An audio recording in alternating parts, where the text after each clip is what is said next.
Um, so I'm sorry about not uploading the video from last week. I thought I had because I sent two videos from the Sanskrit class, and normally I send two videos as one that's Sanskrit, one that's Yoga Sutra, but now we have to do two for the Sanskrit because and so I thought I sent two and I thought one was the Yoga Sutras. Anyway, it's still uploading. It's been uploading since this morning. So whenever that uploads, by tomorrow, hopefully it'll be up.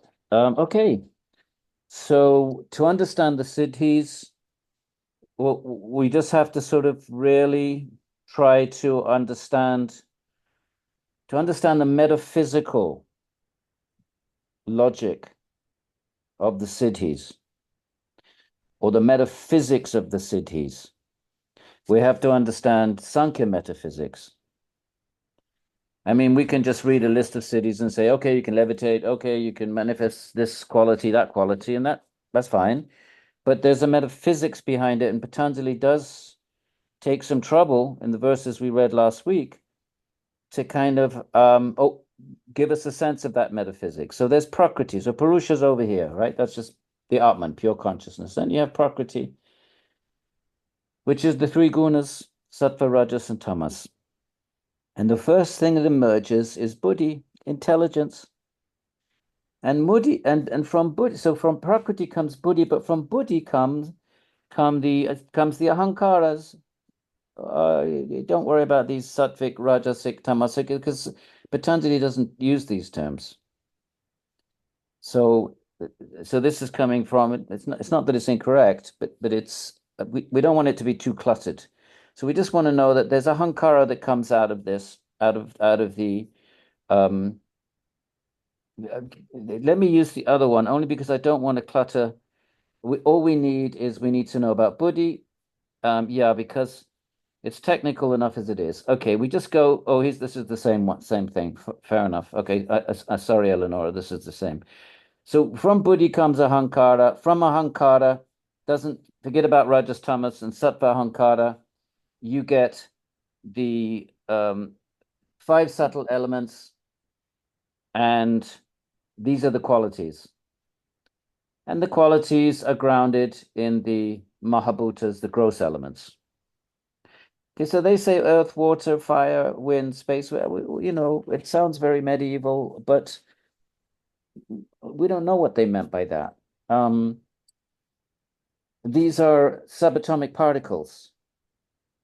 And okay, we have our periodic table, and we've decided, or chemists, I mean, scientists have decided. I don't know how many elements there are on the periodic table, but whatever the number is now,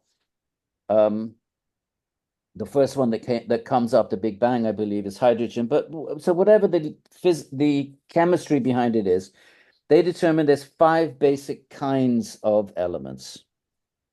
Now, typically in Indian lists, you have members of a list and then they're subdivided. So there's no reason why these can't be subdivided. Like yamas are subdivided into five, and you find in lists, you get basic, like the Varnashram, for example. You have, the four basic Varnas, the warriors, the Brahmins, the warriors, the merchants, and the Sudras, but they're subdivided into hundreds and hundreds of jatis. So lists are not necessarily, they're absolute in that sense. Members of lists can have subdivisions, and typically Indian mind, well, we can't say the Indian mind because there's no such thing as an Indian mind. There's a billion Indians and each have a different mind. But what's very typical in Indian intellectuality is, schematization and sub-schematization, and that's science. That's the sign of a really analytical intelligence, that you come up with categories and then you subdivide them and subdivide them and then you problematize them, and you try to really get as close as you can to whatever the reality is that you're trying to encapsulate with the schematics. So they have these five basic elemental categories, but I think we don't really understand we don't necessarily understand what they meant. And the reason I'm saying all this is that it sounds very medieval the way it sort of just sort of space, ether. Well, we don't accept ether anymore. Ether, wind, fire, water, earth. But I think it's much more subtle than that. These are just basic kinds of elements, and I wouldn't be surprised if um, if they would have been subdivided further. But it doesn't matter for our purposes. These great subatomic. So the objects that we perceive, we're talking about mystic powers, and mystic powers means the ability to. Why are we having this whole discussion?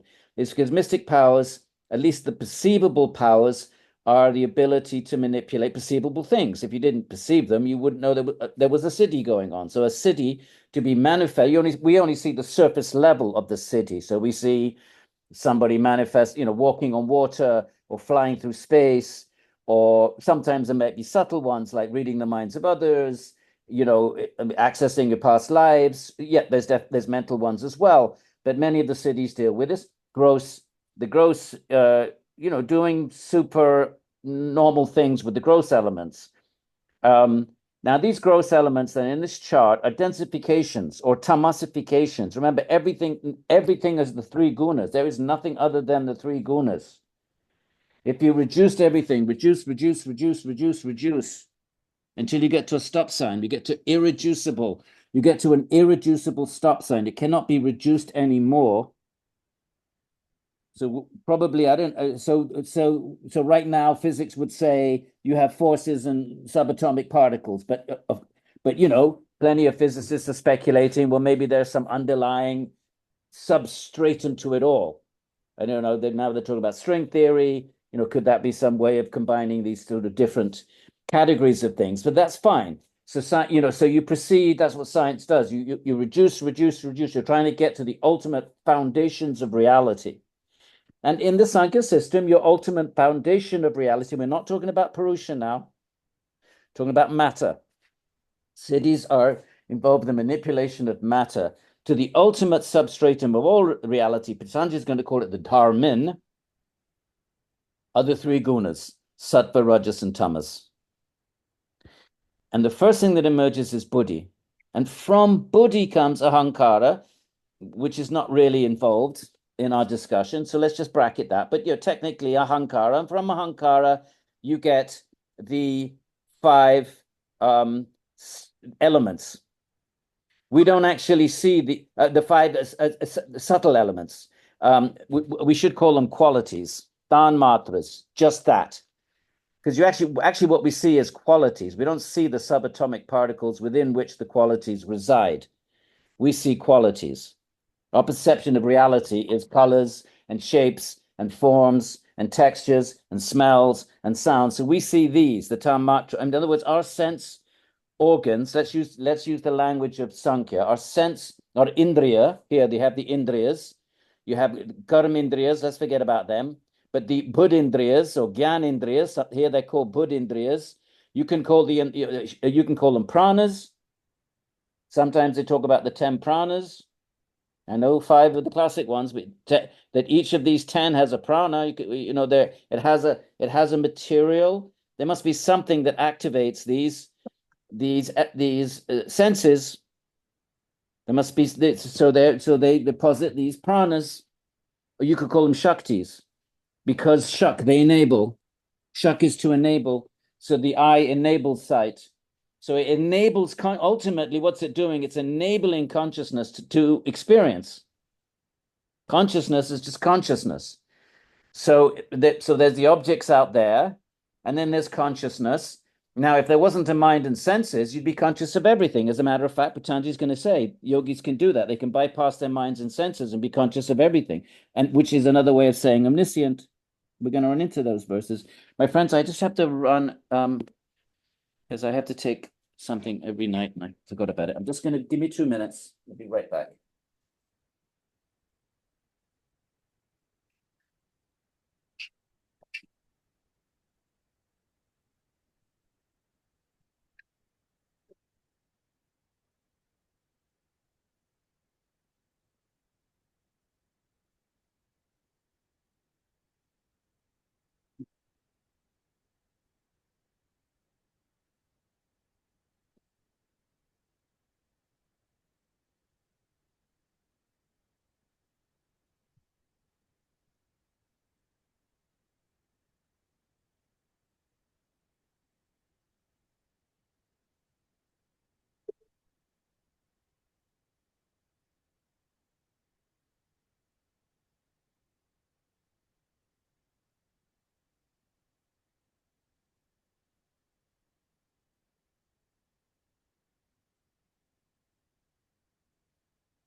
So we see the qualities, and in the Sankhya and also the other metaphysical schools like Nyaya, as with Aristotle, qualities have to reside in substances. Otherwise, green would be omnipresent.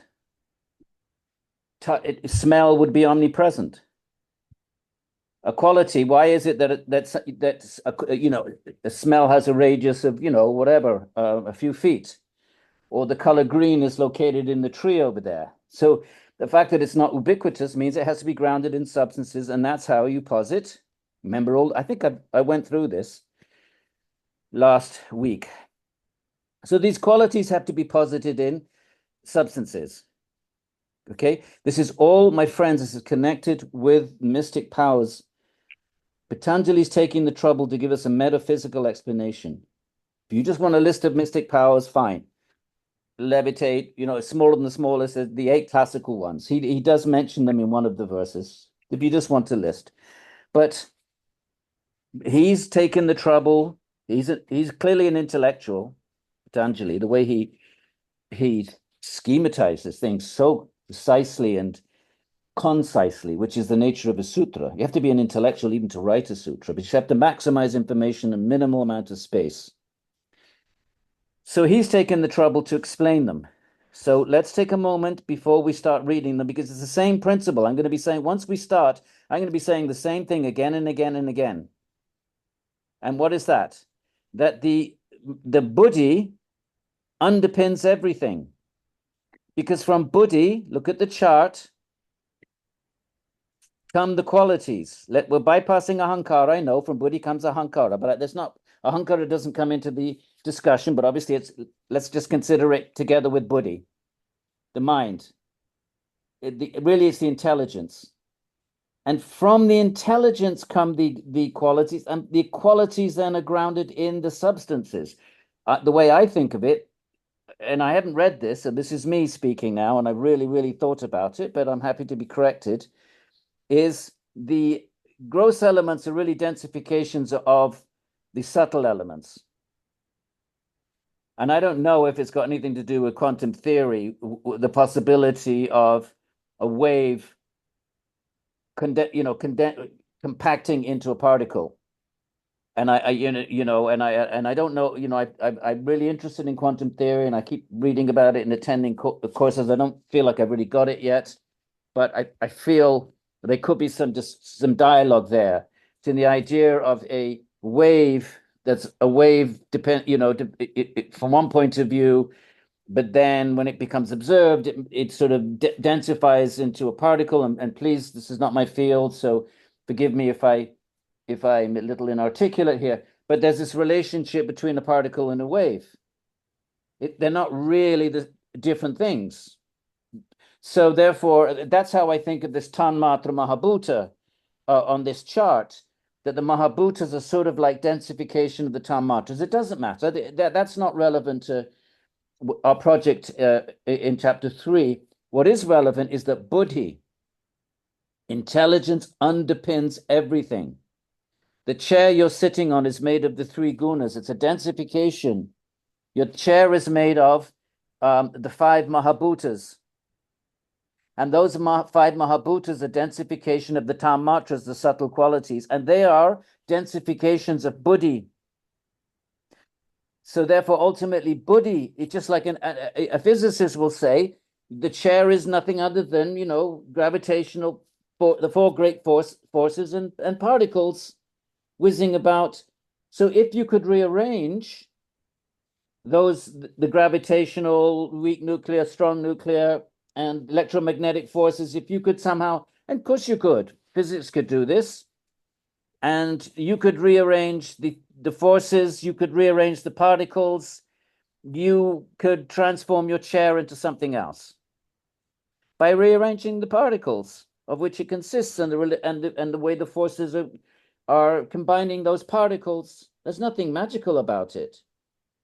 So the Sankhya, I don't think Sankhya would necessarily have much, I think, I'm waiting what I'm waiting for is I keep telling my students, especially we have these amazing, we have really good students from all over the world, but a lot of our South Asian students are all, in the field of science because their parents put a lot of pressure. Their parents are super successful. The ones that come to the States, have to get the work permits. They're super successful. They tend to be in engineering and science field, so they put that kind of culture in the household, and the kids grow up in that second generation. So a lot of them are in the sciences. And I say to them, look, you have this training in Western science, but you also have this natural samskaric connection to these traditions. You're the ones that need to conduct these conversations. And that's not necessarily the case. There's no reason why anyone from any background can't do it. But I have hope anyway, especially, it just seems there's a natural advantage to, South Asian students that are sort of Hindu culturally, but also trained in Western science. So these conversations have to take place. They've always taken place. They've taken place for 2,000 years. The commentaries are having conversations with whatever is going on in their intellectual landscape. They're not closing themselves in boxes. So this is the nature of Indian intellectuality. It's very open. It's very engaging. Doesn't run away from everything. It's called from anything. It's called the Purva Paksha, the opposing point of view.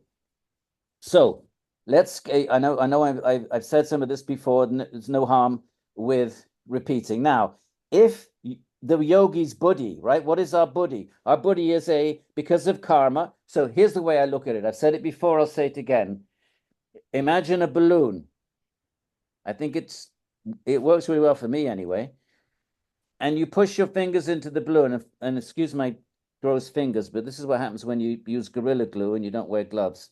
You can't get it off for a week. Right. So you push your fingers into the balloon without popping it. And each finger's wrapped with a layer of the balloon. Now imagine the balloon is buddhi, cosmic buddhi, the first thing that emerges from Prakriti, and the jivas, the Atmans, are injected into that. So now each Atman is now enveloped with its own buddhi, but that buddhi is actually connected to the cosmic buddhi. And then the buddhi densifies, and each Atman gets its ahankara, and then it gets its physical body according to the blueprint of karma. Now, a qualified yogi can break those bonds of karma.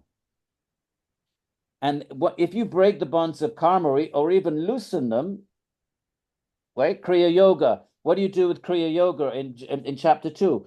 Klesha Tanukarana. You weaken the kleshas.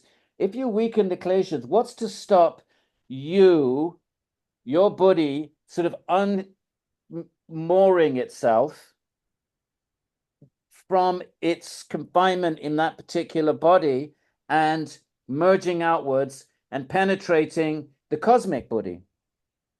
This is what Patanjali is going to claim.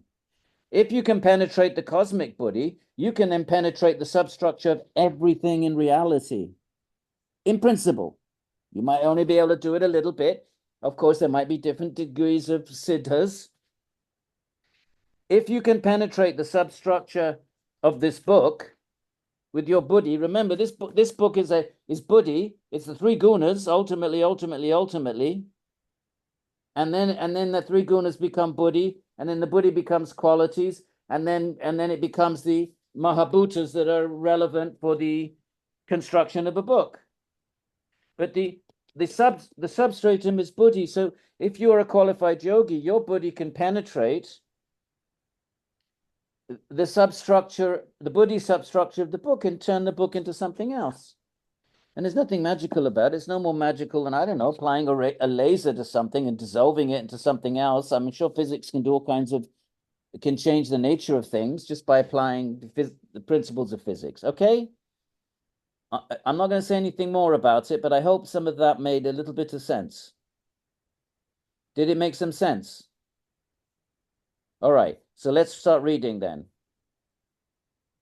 And I think we needed to just check back on one verse, and I think I said it correctly, but I wanted to check that the dharma lakshana avastha parinama, the transformation of the dharma of an object is its nature. its function. The dharma of a book is that it contains information. Its dharma is that it contains information. That's what books are, or entertainment. So everything has a dharma. We are used to the Gita's talk of dharma, and the Gita is, of course, interested in action in the world. So the Gita uses the term dharma for action in the world. And you do your action in the world according to your dharma, and your dharma is divided into these four basic categories, which have hundreds and hundreds of subcategories. So you have the disposition of an educator or a ritualist or brahmana, or you have the nature of an activist, of a warrior, of a fighter, or you have the nature of a business, your sort of profit-oriented kind of way of thinking, or or you like to work with your hands, or your sort of skills that you develop skills, any kind of skill, art and so forth. So these are dharmas, and one is born with karma from a past life, and that karma creates a blueprint, and we've had every single dharma a million times in so many past lives, but in this particular life are a certain cluster, not all the samskaras from our past lives. They don't all get to fructify in the next birth. Only whatever fits together into the particular blueprint. The others lie latent. You might have 10 births lying in waiting. So those samskaras kind of orient themselves into particular mindset, right? Into, you're an educator, you're a warrior. And of course, in the Kali Yuga, it all gets messed up.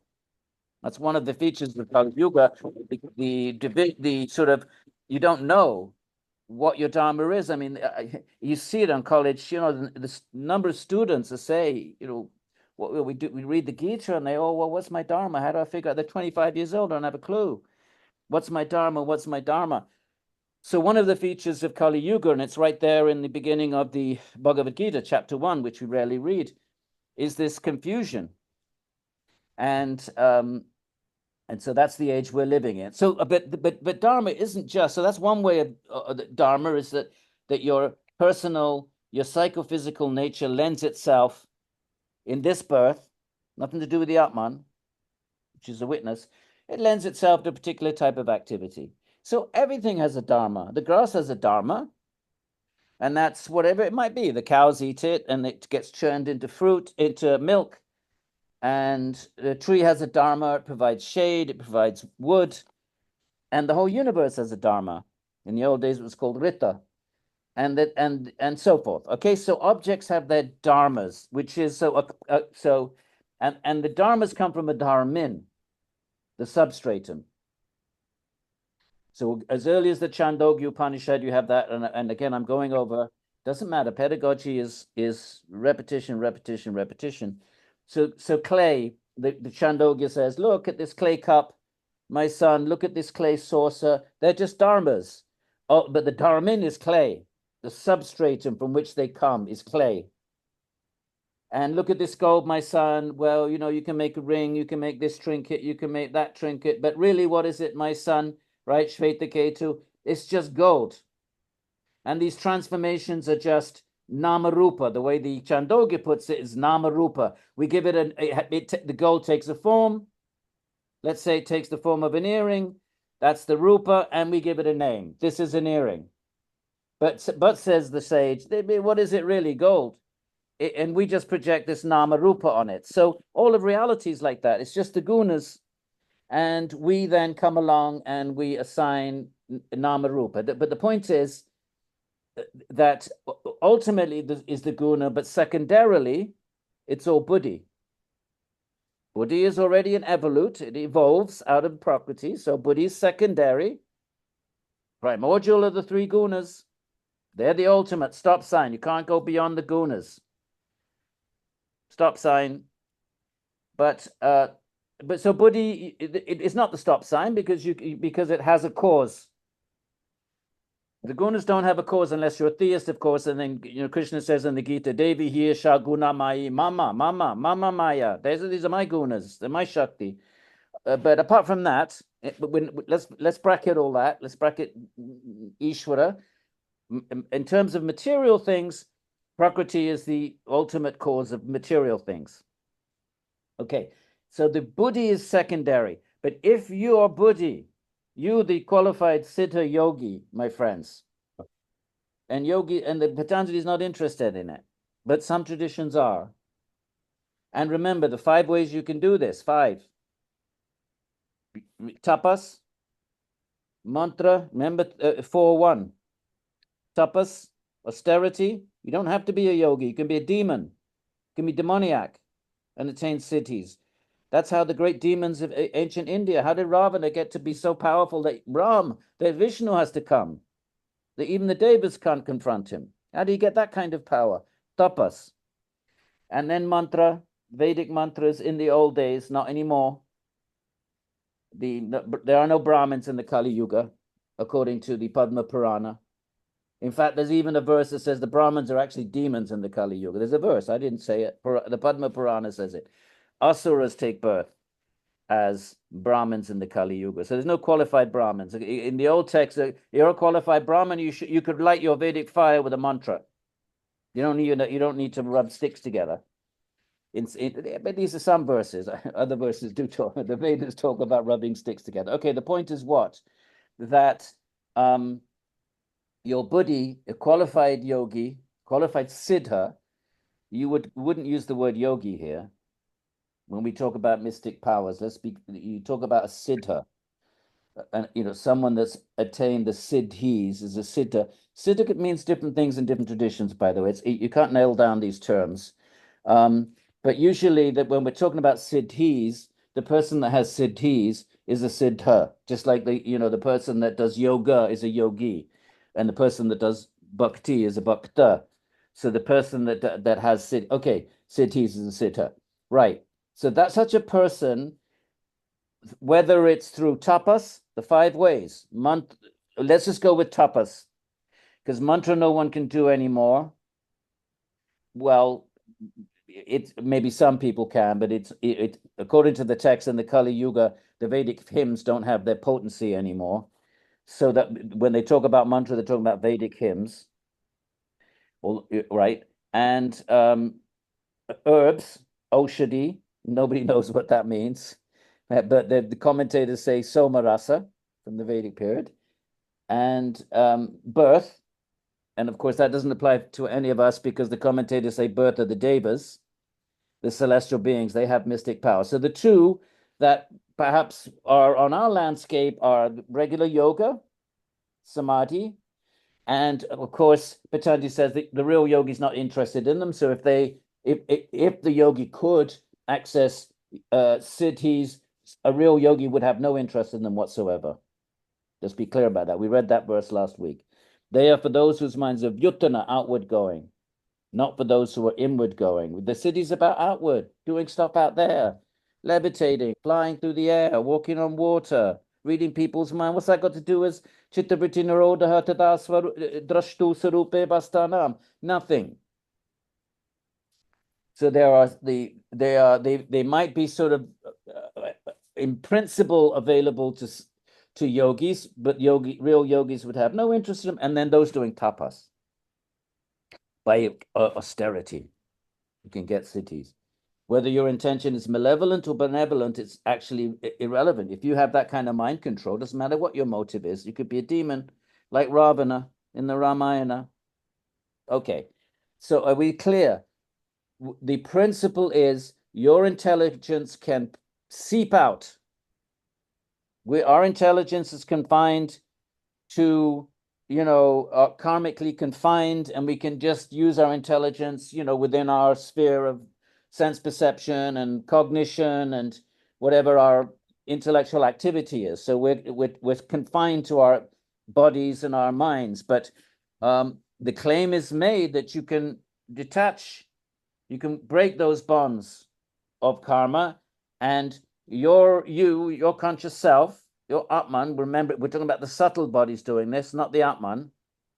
But your Atman can then, your buddhi, your subtle body, can then seep out and infiltrate the substructure of external reality and do cool stuff. That's the principle of pretty much most of the cities. Okay? All right, so let's read them.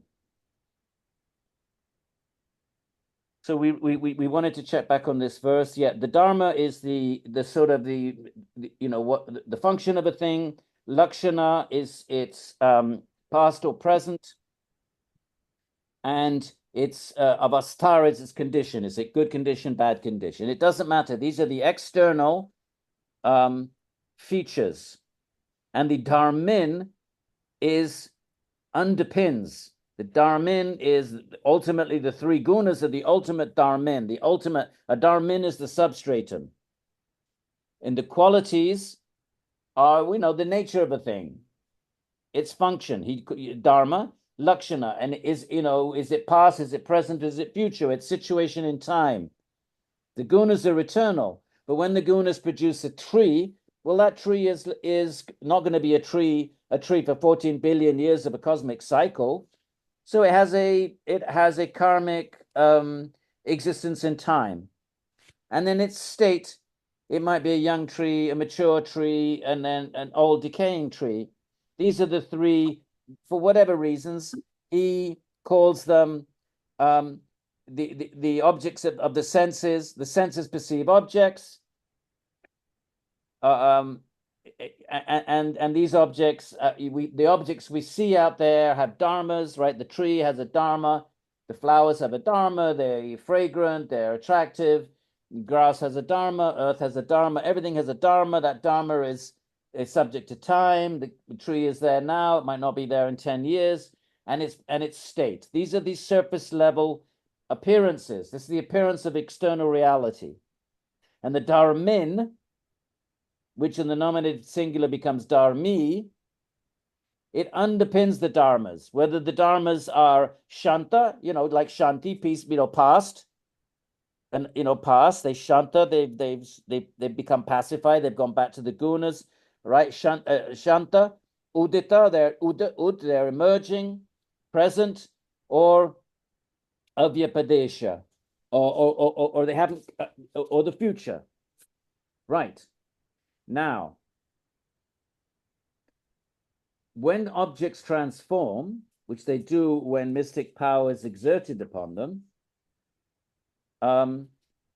that transformation, the parinama, it is really nothing other than the change in these things, in the sequencing of things. So so if I turn an orange into an apple, by my buddhi has changed the dharma, has rearranged the subatomic particles and qualities that right, because everything emerges from buddhi. Remember our Sankhya charts. So if my buddhi can penetrate that cosmic buddhi, it can penetrate the effects that come from it. But really, what does that mean? It just changes the sequencing of the dharmas. It changes the nature of whatever I produce has its own a dharma, which might be different from the thing that I've transformed. I've transformed an orange into an apple. So the apple has a different dharma than an orange. Orange you can squeeze, and apple you can't. I mean, it has a different dharma. It has a different function, and a different state, and a different temporal existence. So all of that, objects transform, which if you have cities, you can transform objects. All you've done is you've changed the sequence of the characteristics of the dharma of these three things, of the dharma of a thing, of its age, its state, its temporal location. Okay, so you've changed the sequencing, you've rearranged the subatomic structure, and you've transformed the object into something else. Right. I hope that makes a little bit of sense, but please read my commentary on this, because I really, really thought hard about it. I really wanted to not just give a list of and I have to say the commentators weren't always very helpful. And you got the sense that they, you wonder if they really did they really have, either did they have cities, or They're just not interested in the cities. You didn't, given the deep analysis of most of the sutras, I have to say that the commentators in chapter 3, some of them they wrote very, very lengthy commentaries, but a lot of them they didn't. And I have to deduce, I don't know if this to be true, that they weren't interested in them, but they just respected Patanjali. I don't know. So I had to think really, really carefully. I didn't want to come up with anything new. I would really try to be faithful to Sankhya metaphysics. How does this make sense? In other words, I wanted to respect the integrity of the tradition. I didn't just want to say, oh, this is mythic, this is mythology, this is just, wishful thinking. This is, because a lot of scholars do. They, if you read some of the scholarship, they get really disappointed when they get to chapter 3. They say, oh, Patanjali, this, psychology is deep, and this sort of meditational analysis is really useful, and he just spoils it all in chapter 3, and he succumbs to the Hindu magical mythological thinking. You get people saying that, maybe not so much nowadays, but certainly 50 years ago and earlier. They sort of get this sense that they get to the cities and they think, he blew it. He was doing well, and now now all of a sudden he's succumbed to this. In the colonial period, you could say stuff like that. And now he's succumbed to this sort of magical thinking that takes over Hinduism and in mythological thinking. And that doesn't work for me at all. I mean, everybody accepted the cities, the Buddha, all the great minds, even the intellectuals, the Nyayikas, the rationalists, the Vedantins, the Buddha, Jain Mahavir, all of them accepted cities. So just to dismiss it as mythological thinking simply shows ignorance on our part. Ignorance and inability to step out of our boxes and try to make sense of this from within the metaphysics of Sankhya. Federico, ecco il mio amico Federico. Arrivo a Roma fra una settimana. So I really thought about it, and so please read the commentary, because I really try to put it down as as accessibly as I possibly could. Let's hit a few of the cities. So now then, let's go into this. Right. So now, I think we got up to 16. Let's start the city. Right. So if you really do parinama traya samyat, remember what samyama is? Right, in verse 3 of this chapter is when you do dharana, dhyana, and samadhi together. And remember, I said, how can you do it together? When you're in samadhi, you're not in dharana. You've surpassed dharana and dhyana. And I suggested that you can't just, sit down and snap into samadhi unless you're super, super, super qualified, super practiced. So probably you need a few minutes, easing into dharana, and then slowly deepening that into dhyana. And then whatever, in a certain period of time, you get to some. That's how I would understand together. I would understand it sequentially, because otherwise you can't do them together. How can you do them together? If you're in samadhi, you're not in dharana or dhyana. It makes no sense. So, but anyway, when you do the 3, when samyama, right, is performed on the 3, remember, what are the 3? The dharma, all right, the nature of something, the dharma, the lakshana, and the avastha.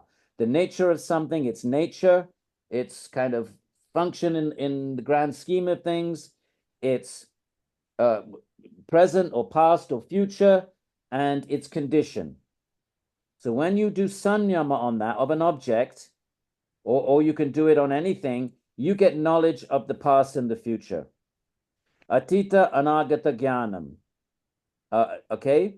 The past, atita, it's gone, and anagata hasn't come yet. Anagata, it is not agated yet.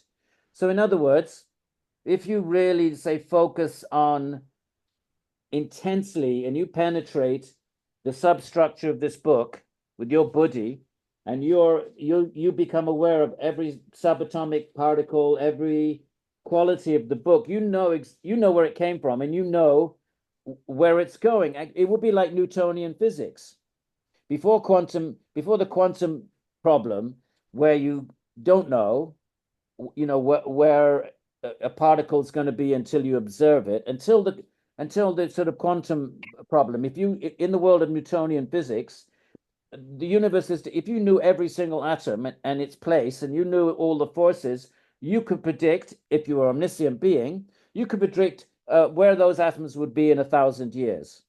And that's accepted by physicists in the Newtonian physical before quantum theory. So it's a bit like that if you thoroughly, utterly know every subatomic position and the nature of everything in the present, you know where it's come from, and you know where it will all go. So that's the claim, the knowledge of the past, and it's not just, okay, some magic. There's no magic, my friends. There is no. If magic means something happening, breaking, what does magic mean? I mean, magic is something happens that breaks the normal laws of nature. That's impossible in Sankhya metaphysics. Nothing can break the laws of nature. It's just a question of understanding deeper levels of those laws of nature. It's not that something is randomly going to break those laws. No, that's not the case in Sankhya, as it would not have been the case in Newtonian physics. Let's leave God out of this for now. So, therefore, if you have full knowledge of all the details of the present, you know how they got to be the present. How is it that the subatomic particles of this book came together just so that they became a book? You would know their past histories of every single one of, if you were an omniscient being. And likewise, you would know where they're all going to end up in 1,000 years. If you knew all the subatomic particles and the forces of the entire universe. And that's the definition of God. And any theist would say that God knows that, because God, otherwise it's meaningless to say omniscient. In other words, if your consciousness, if your thought process can pervade every single atom, so you know everything. You omniscio, you scio omni. You know everything, and therefore and if you know the exact, what the forces are, what their motions are, what their shaktis are, and you know all of that, you know how they're all going to bounce around for the next 1,000 years, and you'll be omniscient. So this chapter is going to say that. And by the way, if you're interested in what's the difference then between a Siddha and Bhagavan, in Vedanta anyway, in the Tantra traditions, there's no difference. In the Hatha, Tantra, Kundalini, Shakti traditions, remember, you can call them any of those things. You can call them Tantra traditions, Hatha traditions, Kundalini traditions, Shakti traditions, probably a couple more names. You become the deity. You become Shivoham, not Vedanta. And there is a discussion in Vedanta, and let's bracket Advaita Vedanta because that's a particular case. But there's a discussion in chapter 4. Well, what's the difference then between Ishvara and a Siddha? And the answer is, well, the Siddha can do anything within a universe, can manipulate all the atoms within, because that buddhi, the Siddha's buddhi can penetrate the cosmic buddhi. Remember, the first thing that comes out of the three gunas is buddhi, cosmic buddhi. Then the jivas are injected and they get their own little personal buddhi. But what if you broke out of your own personal buddhi? What's to stop the cosmic buddhi being your buddhi? And Patanjali would say nothing. You could do it. So then the Vedantins say, well, isn't that Ishvara then? And then the answer is no, because Ishvara can create the universe. A Siddha cannot create a universe.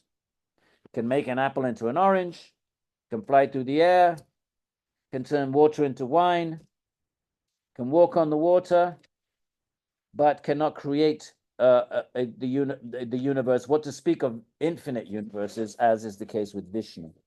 So that's a bit Vedanta discussion, but in case anyone was interested in that.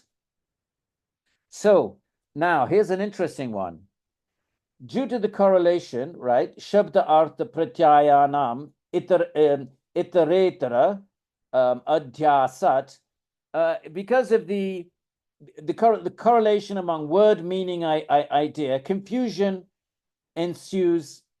By performing sanyama on them separately, knowledge of the speech of all creatures arises. This is a very interesting verse, and there's a huge amount of, they really do go for this. On this one, the commentators write a lot.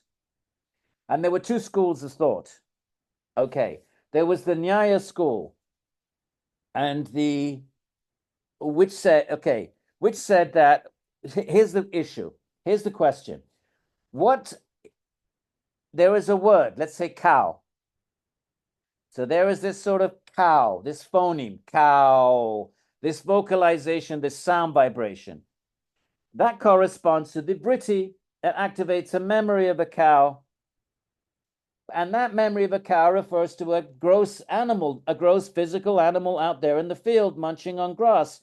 So so everybody theorized, well, what's the connection between these very, very different things? You've got a sound vibration, you've got a mental image, and you've got a physical animal out there. How does language work? What allows a phoneme to conjure up a vritti that somehow is related to a cow out in the field? These completely different things. How are they sort of united like that? What's the process? So one of the school then is Varnavada, that you say, as you say a word, the phoneme triggers a samskara, and memory puts it all together until you get to the end. So let's say you have a word like letterbox.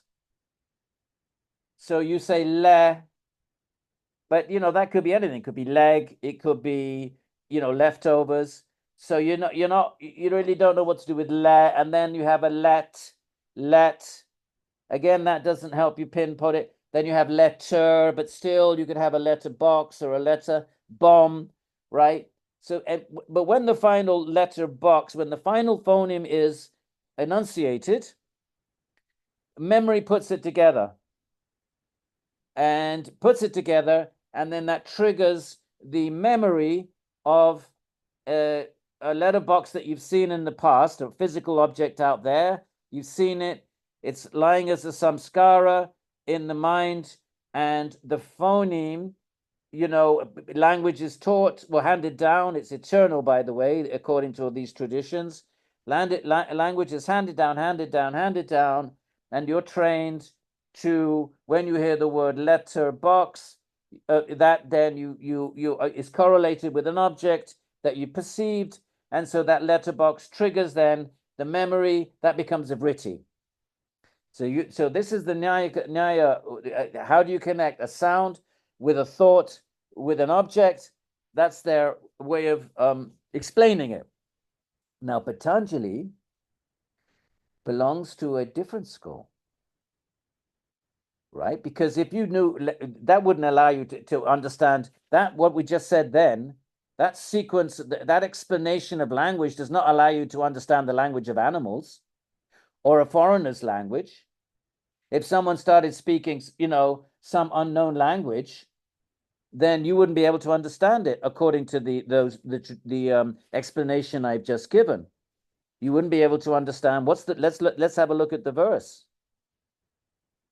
Right? The verse is saying, due to the correlation among word, meaning, and idea, confusion ensues. By performing sanyama on them separately, knowledge of the speech of all creatures. So that means non-human creatures and other humans speaking other languages. Well, that explanation of normal language, that you hear the phoneme and then memory puts it all together, and once you get to the end of your letterbox, boom, then that triggers the memory of a letterbox, then that activates the vritti, and up into your mind comes the image of a letterbox. That works well. But if I start speaking some other language, or if a cow starts mooing, that's not going to work. And the city is, you can understand the speech of all creatures, which means, okay, so the other school, which is Mimamsa and Patanjali, is that each word has a sphota. An object is an eternal sphota. A sphota is the word in Sanskrit. In other words, the book is eternally present as a sphota.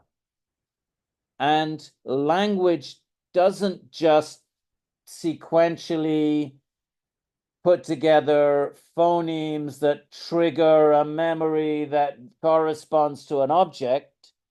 No, not according to the Patanjalian school and the Mimamsa school. The second main, there were different theories of language, but these are the two main ones. There would have been more than two, but everything has a sphota, and language just kind of conceals it.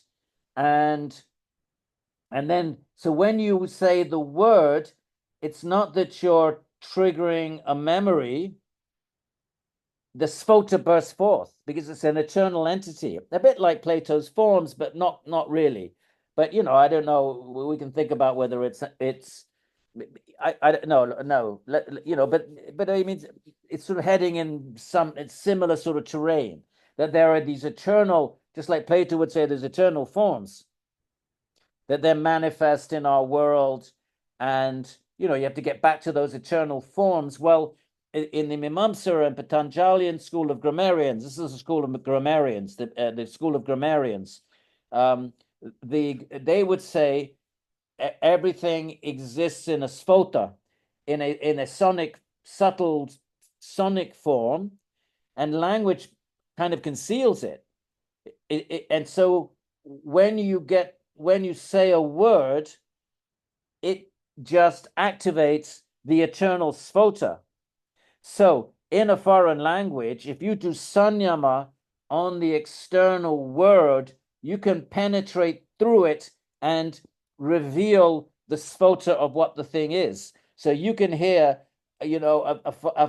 someone who speaking a language you have no idea, you've never encountered before, but you do intense mental concentration on that sound, you can break through it, because it's not the sound that's revealing the word, that the sound is kind of covering the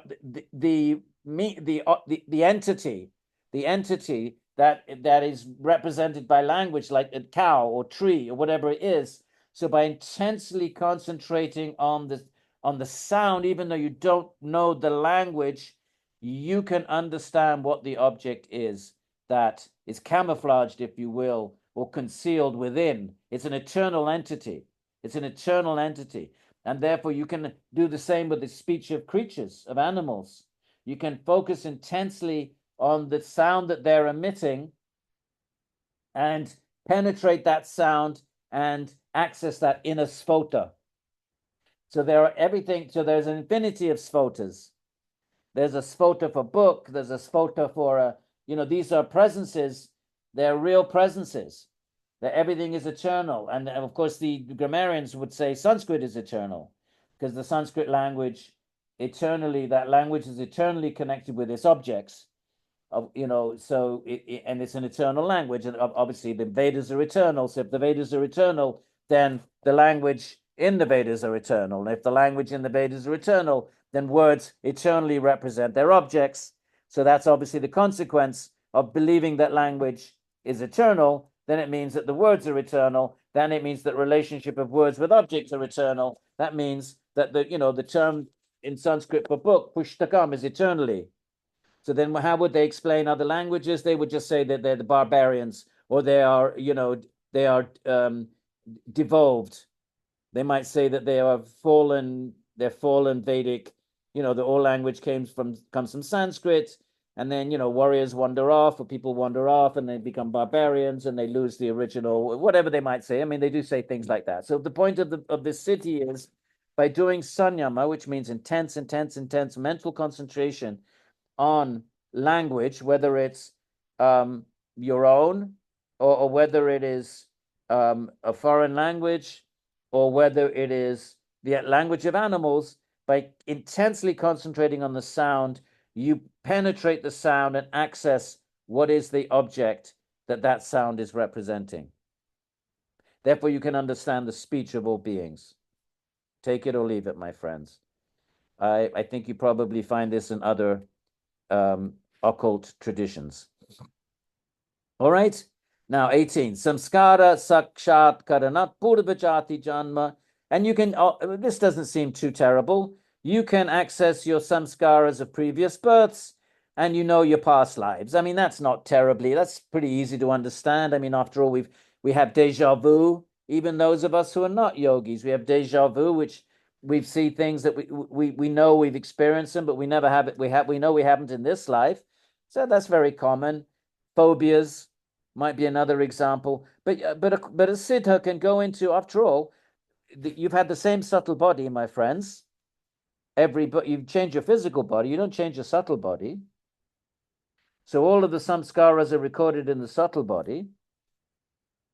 So then, in principle, it's it's memory. It's just like you can suddenly have flashbacks into your childhood, or you go up to the attic and you unpack, a trunk, and all of a sudden stuff spills out from 50 years ago, and it triggers memory. So that I mean, it's nothing. I think, but a yogi is just an extension of that. The Buddha, remember the 4 watches of the night. The Buddha's sort of enlightenment experience went through 4 phases. The first one, he remembered all his past lives. So it's very common. And there it is. In principle, I don't think there's anything, this is nothing challenging about this siddhi. In principle, if it's true that we have the same subtle body, if it's true that all the experiences we've ever had are imprinted, we know it's true in this life. We know it's true in this life because memories are imprinted, and we may think we've forgotten them, but something can activate them 50 years later, and we have a flashback. So therefore, it must be there. If you can have a flashback and activate it, then the memory must have been there. So if one memory is there, why not all of them? So that's, pretty much we sort of accept that from this life, right? What's psychotherapy all about?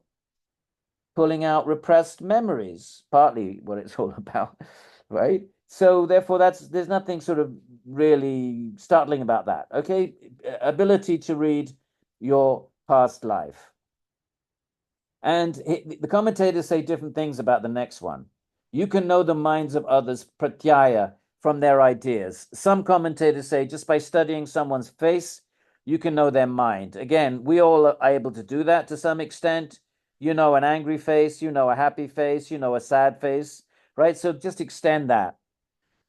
Some commentators take it that way, that from the facial expression, you know someone's mind, but others go further. They say your mind can actually penetrate them, not the facial expression, but the mind stuff. Remember, if buddhi can seep out, why can't it seep out and seep into your buddhi? And so that's a much deeper level of interpretation that some commentators take, that your buddhi can penetrate the buddhi of others and know their minds. Okay, so better think pure things, Federico. No, Federico. Think pure things. You never know. Some siddha might be sitting next to you, observing your mind. So that's a siddhi right now. But it's curious. I don't know why he feels like he has to say this, but he says, "Na chatat sa alambanam tasya abhishayi bhutatvat." But you don't know the object, since the object is not the object of the yogi's mind. In other words, if you can pervade somebody's mental state, but you don't know the object, it's sad, it's happy, but you don't know the object. I don't really understand this, because if someone has a mental state, the object that's causing that mental state would be part of their mind. So if the yogi's mind can penetrate the mind of somebody else and perceive their mental state, I don't see why they wouldn't perceive the object that's causing that mental state. So I don't quite get this, but there it is. Patanjali says, yes, but you don't know the object. You can know somebody else's mind, but not the object that causes that mind. So there it is. I don't know. I don't have anything else to say about it. Now, Kaya Rupa Samyama, all the words Samyama, by the way, if you notice the word Samyama, that's really doing intense concentration. So there you have it, Samyama, here it is. Not every verse, but most of them. Here's Samyama, 317, Samyama, see it? That 17 has it. But it's, you have to, even if it's not stated, you have to project it into each verse. Okay, and then every so often he puts it back in. So here it's back in 21. From the samyama on the form of the body, tadgraya shakti stamba chakshur, you can invisibility, antardhanam, you can become invisible. And how does it work? It's nothing mystical or magical. Is blocking contact between light and eyes. Okay? Tadgraya shakti stambe chakshus prakasha sampragya. So basically, what the commentators say here, it's not that you become invisible, like disappear, but you change your body into, because after all, everything is the three gunas. And again, because everything emerges from the buddhi, through your buddhi, you can change the metaphysics of your body from mostly tamas, right? The earth, water, fire, air, ether. You can sattvasize everything so that light doesn't bounce off your body. You're still there. But the light, the light has to bounce off the body and return to the eye of the perceiver. But you can make your body so translucent that the light just passes through and you're invisible, but you're there. That would be a pretty cool city to have. I wouldn't mind a city like that. Honestly, if you said to me, here, do you want to have samadhi in next lifetime, or do you want to have this city in this lifetime, and you'd have to delay a whole lifetime for samadhi? I'd take the city. I'd take it. I would say, yeah, I'll check that out. That sounds too cool to pass up. What do you think, Teresa? Wouldn't that be a cool city to have? So basically, you're transforming the metaphysics of the body and you're making it sattvic, so light cannot bounce back, right? So the way he puts it is, by performing samyama on the outer form of the body, right? Kaya rupa samyamat, tadgraya shakti, the ability to perceive it, grasp it, stambe is blocked, right? So there is asamprayoge, there's non-contact between the prakasha and chakshus, between the light and the eyes. The light isn't bouncing back and hitting your eyes, because at least I'm just telling you how the commentators explain it. This is not me. You can sattvasize your body. That's a siddhi. So sa uprakama niruprakramam,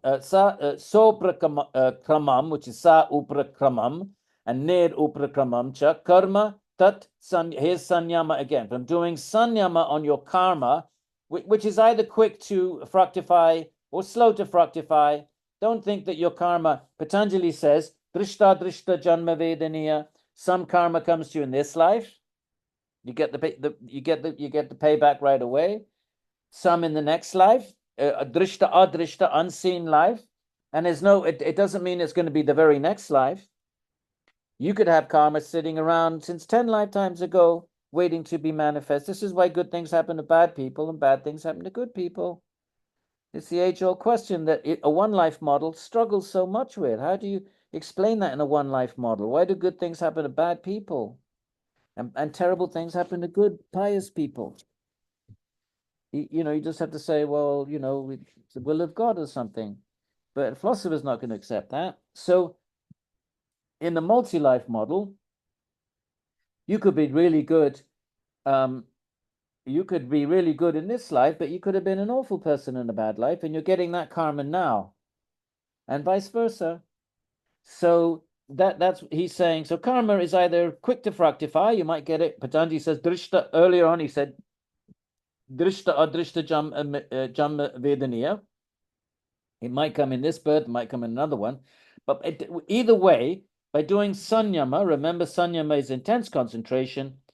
Aparanta jnanam, you can know when you're going to die. And then he adds, and you can also know known by omens, which is omens, which is not, I don't know how to explain omens through the Sankhya metaphysics, other than to say, your karma might cause arrangement of prakriti in such a way. Well, the omens are hearing voices. In other words, these are omens. How do you know your death is? This verse is about where your death is approaching. You know that when your death is approaching by doing intense concentration on your karma. That's obvious. That's kind of like going into your samskaras, and from them you can tell, okay, I'm going to die in 20 years. You can access your karmic store for this lifetime. You can perceive them more. Remember, Patanjali says, Jatya Yoboga, at the moment of birth, your karma is activated all packed in the blueprint for that birth. So the family you're going to take birth in, how long you'll stay in that family, your ayur, and your quality of life. So the qualified yogi can go into that samskara package and know what the ayur is. When is it going to run out? When is the karma for this particular birth going to have burnt it? When will it have borne its fruit?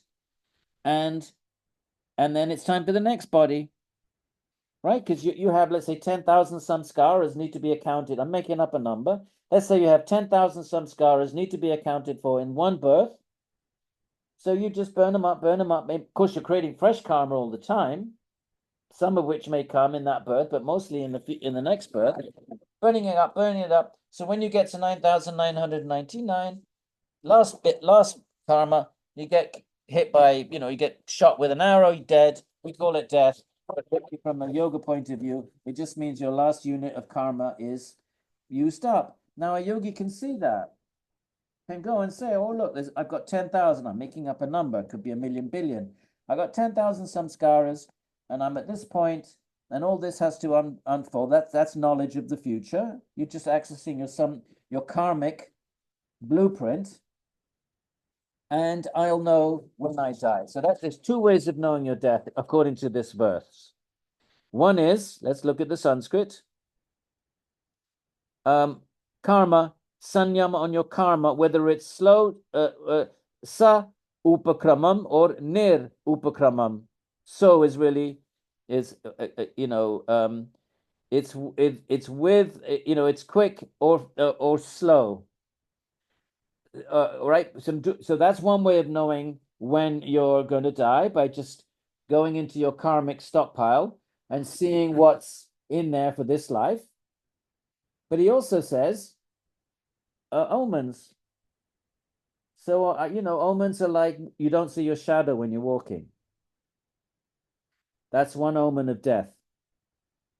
The other omen is, there's various omens. I'm just what I can remember, that the shadow, something about you hear voices. You hear voices, and that's an omen of your death. Your death, and there's others. I'm sure you can go online and find out what are the omens. And how do you explain those? I mean, I would just say omens are nothing other than Prakriti arranging itself. In other words, if I had to find a rational way of explaining an omen, a rational way from the point of view of Sankhya metaphysics, if I had to sort of try to figure out how would Sankhya metaphysics explain an omen, everything is karma. Nothing is random, nothing is magic. So if an omen would just be a particular expression of karma that manifests in all of a sudden you don't see your shadow, somehow your aspect of your vision is blocked and you no longer see but there could be, in principle, there has to be a metaphysical explanation. Sankhya is not there's no magic in Sankhya. It's hardcore rational. It's a rationalist tradition. All of those categories are inferred. They're inferred.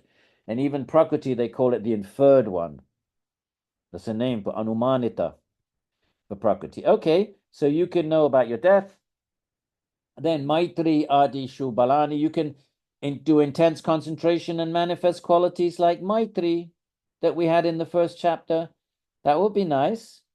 It's not the goal of yoga, but you can manifest compassion. I mean, that's not a startling one. There's nothing unusual about that. That's what all of our self-help groups are all about. Our modern sort of, pop psychology culture is about, manifesting, good qualities, setting intention, all that stuff, right? It's all good stuff. But that's basically what this is. He's saying you can manifest these qualities because they're all inherent in the mind, because the mind is the three gunas, and one of the gunas is sattva. We can all activate our sattva, my friends. We just have to want to do that. So that's what this verse is about. You can manifest qualities like Maitri, right? You can get those strengths. Or if you want physical strength, Baleshu Hasti Baladini. You can get the strength of an elephant. But why would a yogi want that? Nonetheless, what you do is you can just create, concentrate on like tamas, the property of tamas, because strength, muscle, that is a kind of a tamasa quality. You want that? You can just manifest that from the mind, activating that potential of the mind. You can become as strong as an elephant, like Bhima, the Pandava. He was enormously strong. He would eat 10 cartloads of food. He could just knock down forests. He had the strength of, I think he had the strength of 100 elephants. I can't remember how many elephants, but he's described as having, the strength of X number of elephants. So Bhima, the middle Pandava, Arjuna's elder brother, he's a character. It's quite fun to read about Bhima. Bhima, don't get him confused with Bhishma. Right then. So you can get strength of an elephant. Right. Now, Pravriti Alokanya Sat Sukshma Vyavahita Vipa, let me read the Nagari. Vipakrishta Jnanam. So you can direct your light of cognition, Pravriti Alokanya Sat, from directing the light of cognition. Right, you can again bypass your senses, bypass your karmic imprisonment, and you can perceive, the way he puts it, distant, concealed, and what did he say? And subtle things. You're no longer bound by the restrictions of your senses, right? Our senses are different from the senses of animals, right? Vultures can see further than us, and dogs can smell better than us. So our ability to perceive the sense objects depends on the instruments that we have and our karmic, and we get those instruments by karma. And according to that karma allows us to have a certain visual range, oral range, etc. You can bypass all that according to this. Oops, wrong one. According to this verse, and you can know subtle, concealed, and remote things. Same principle. Your buddhi can bypass its karmic bonds. Interesting one. You can do sanyam on the sun and know all the different realms of the universe. And the commentators give this whole long description of the Puranic universe, all the different dimensions, the different beings, the celestial beings, the 7 higher realms, the 7 lower realms, and all the weird and wonderful creatures, of which we just, we think of the range of creatures in our world. We're still discovering creatures. We have no idea what lies in the depth of the oceans. Well, the entire universe is animated by weird and wonderful creatures. There's planets of nagas, of snakes with jewels in their hoods. The whole ancient world believed in these sorts of things, and we have enchanted it. We have de-enchanted our universe and made it into sterile, just a bunch of rocks, and somehow or other the anthropic principle, the anthropic principle that somehow or other, only in our world, did the Big Bang, post-Big Bang atoms and forces come together in the course of whatever it is, the billions of years, and produce the chemicals, which then came together, and no one knows how the hell life started, by the way. No one can nobody, no one has in any way, they're nowhere close to the material science that's not accepting an Atman, that does not accept consciousness as a distinct thing. But that material science means that you think everything ultimately has a material explanation. They have no explanation for the origins of life, despite occasional claims about, some swamp somewhere and, certain chemicals come together. We'll do it, produce it then. So they have no idea how life came to be, the hard problem of consciousness. But so there's just philosophical beliefs. But we have this idea then that this is the only, we have no perception, according to our instrument extension of our senses, to our Hubble Bubble telescope. These are extension of our senses. We can perceive these other planets, and there's no sign of life as we know it. So we say, well, maybe there's life out there. We'll send out some radio signals, and maybe somebody will pick them up. But so most scientists will at least say, yeah, there's a possibility it happened here. Why can't it happen somewhere else? So they're hoping they'll find some other corner of the universe where atoms came together in a similar sort of way. But that's not the Puranic universe. Everything is inhabited, but because the other realms are made of different combination of the gunas, the combination of the gunas that comprise our senses cannot perceive them. Just like I keep saying the same thing. The ant on the floor there has senses, it has eyes, and it has I don't know if the ant has 4 senses or 5, 4 senses, but some of the lower creatures have 1 or 2 or 3 senses, like earthworms only had 2. So they cannot perceive us. The ant could be sitting right on my chair here. It senses, and it does not allow it to perceive me in my entirety. It might just see this form next to it and a vague color. It sees some kind of materiality, but it doesn't see me. I'm a living being. I'm living in a town that's connected to the global trade and the capitalist economic system and democracy and the rest of it. Has no ability to conceive any of that. Karmically, it's bound, but it could die and become a human in the next birth and then understand everything. So according to the Vedic way of thinking, we're like the ant when it comes to other beings in the universe. Our senses are not equipped to perceive, even though they're there. So take it or leave it. I'm just telling you what the Indian tradition suggests. There's no way of disproving that. You can say, well, we have no reason to believe it. That's fair enough. It depends on how serious you want to take these texts. For the Vedantin, the texts are proof. But if you're what is enlightenment? What was the enlightenment in Europe? The enlightenment was that the Bible became displaced as the highest source of knowledge. Right before the Enlightenment, if something was in the Bible, that was it. That the Bible was that pramana, the epistemology. How do you know something? What are your sources of knowledge? There's a term in philosophy. It's called epistemology. So before the Enlightenment, the Bible was that ultimate episteme in many quarters. So the whole thing of Galileo and the church and blah blah blah. So the Bible was the sort of ultimate authority. So the Enlightenment displaced that. It didn't throw the Bible out, but human reason became the highest pramana. Patanjali calls it pramana, epistemology, way of knowing. So now human reason is based on perception. When you make inferences, you make based on perception. So you perceive the universe through your telescopes. You perceive that there's just rocks. You don't perceive any life forms. All right, maybe now they're talking about water in the core of Mars, right? So they make an inference.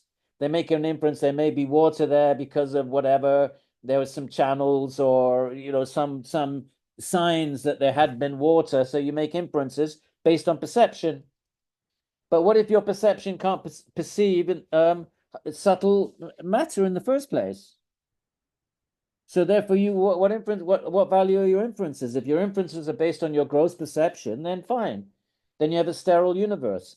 But if your inferences are, but if you say, well, these sacred texts are, how do we know? We can't just, we could just say, well, okay, it's all mythology. Of course, that's an option. Or we can just say, well, maybe let's keep the door open. What do we know? We could at least keep our the possibility open that there may be subtle dimensions. Why should we just discount that if it's been believed by humanity in all traditions? But certainly the Vedic tradition, this universe is completely inhabited in all different, the seven basic dimensions that, that above and seven below. But of course, within that, there's all kinds of different locations and dimensions and beings, all situated where they are in accordance to their karma, and all temporary. Take it or leave it. And that's what the Vedic sacrifice was all about. Interacting with these celestial beings in order to get well-being in this realm, in order to gain the favor. It's like lobbying. It's like lobbying your senator. That's what the Vedic sacrifice was. You're lobbying the gods for favor. Vedic religion was very materialistic, my friends. Okay. I don't know what happened there, but all right. So therefore, by doing sanyama on the sun, why do we say all of that? You know that you can just, and the commentators don't say anything about how the mechanics behind this, but you do sanyama on the sun and you get knowledge of the whole universe. You know all the different dimensions. It's the same kind of principle. Your body somehow or other through the sun accesses everything that revolves around the sun. I don't know. They don't explain it. So take it or leave it. And if you do sanyama on the moon, you get knowledge of the solar system, the Tara Vyuha, the movements of the stars. If you do sanyama, remember, intense concentration, all of this is coming. You're sitting in Padmasana. And all of these cities, if you want them, are available to you. You don't have to go anywhere, do anything other than fix your mind intensely in Chittavritti Nirodha. And if this is what you want, it's available. So, and then Patanjali is going to say real yogis are not the slightest bit interested. But we read that at the beginning, and we'll read it again in a minute. Okay, so but then you do the sanyama. Remember, sanyama is basically Chittavritti Nirodha.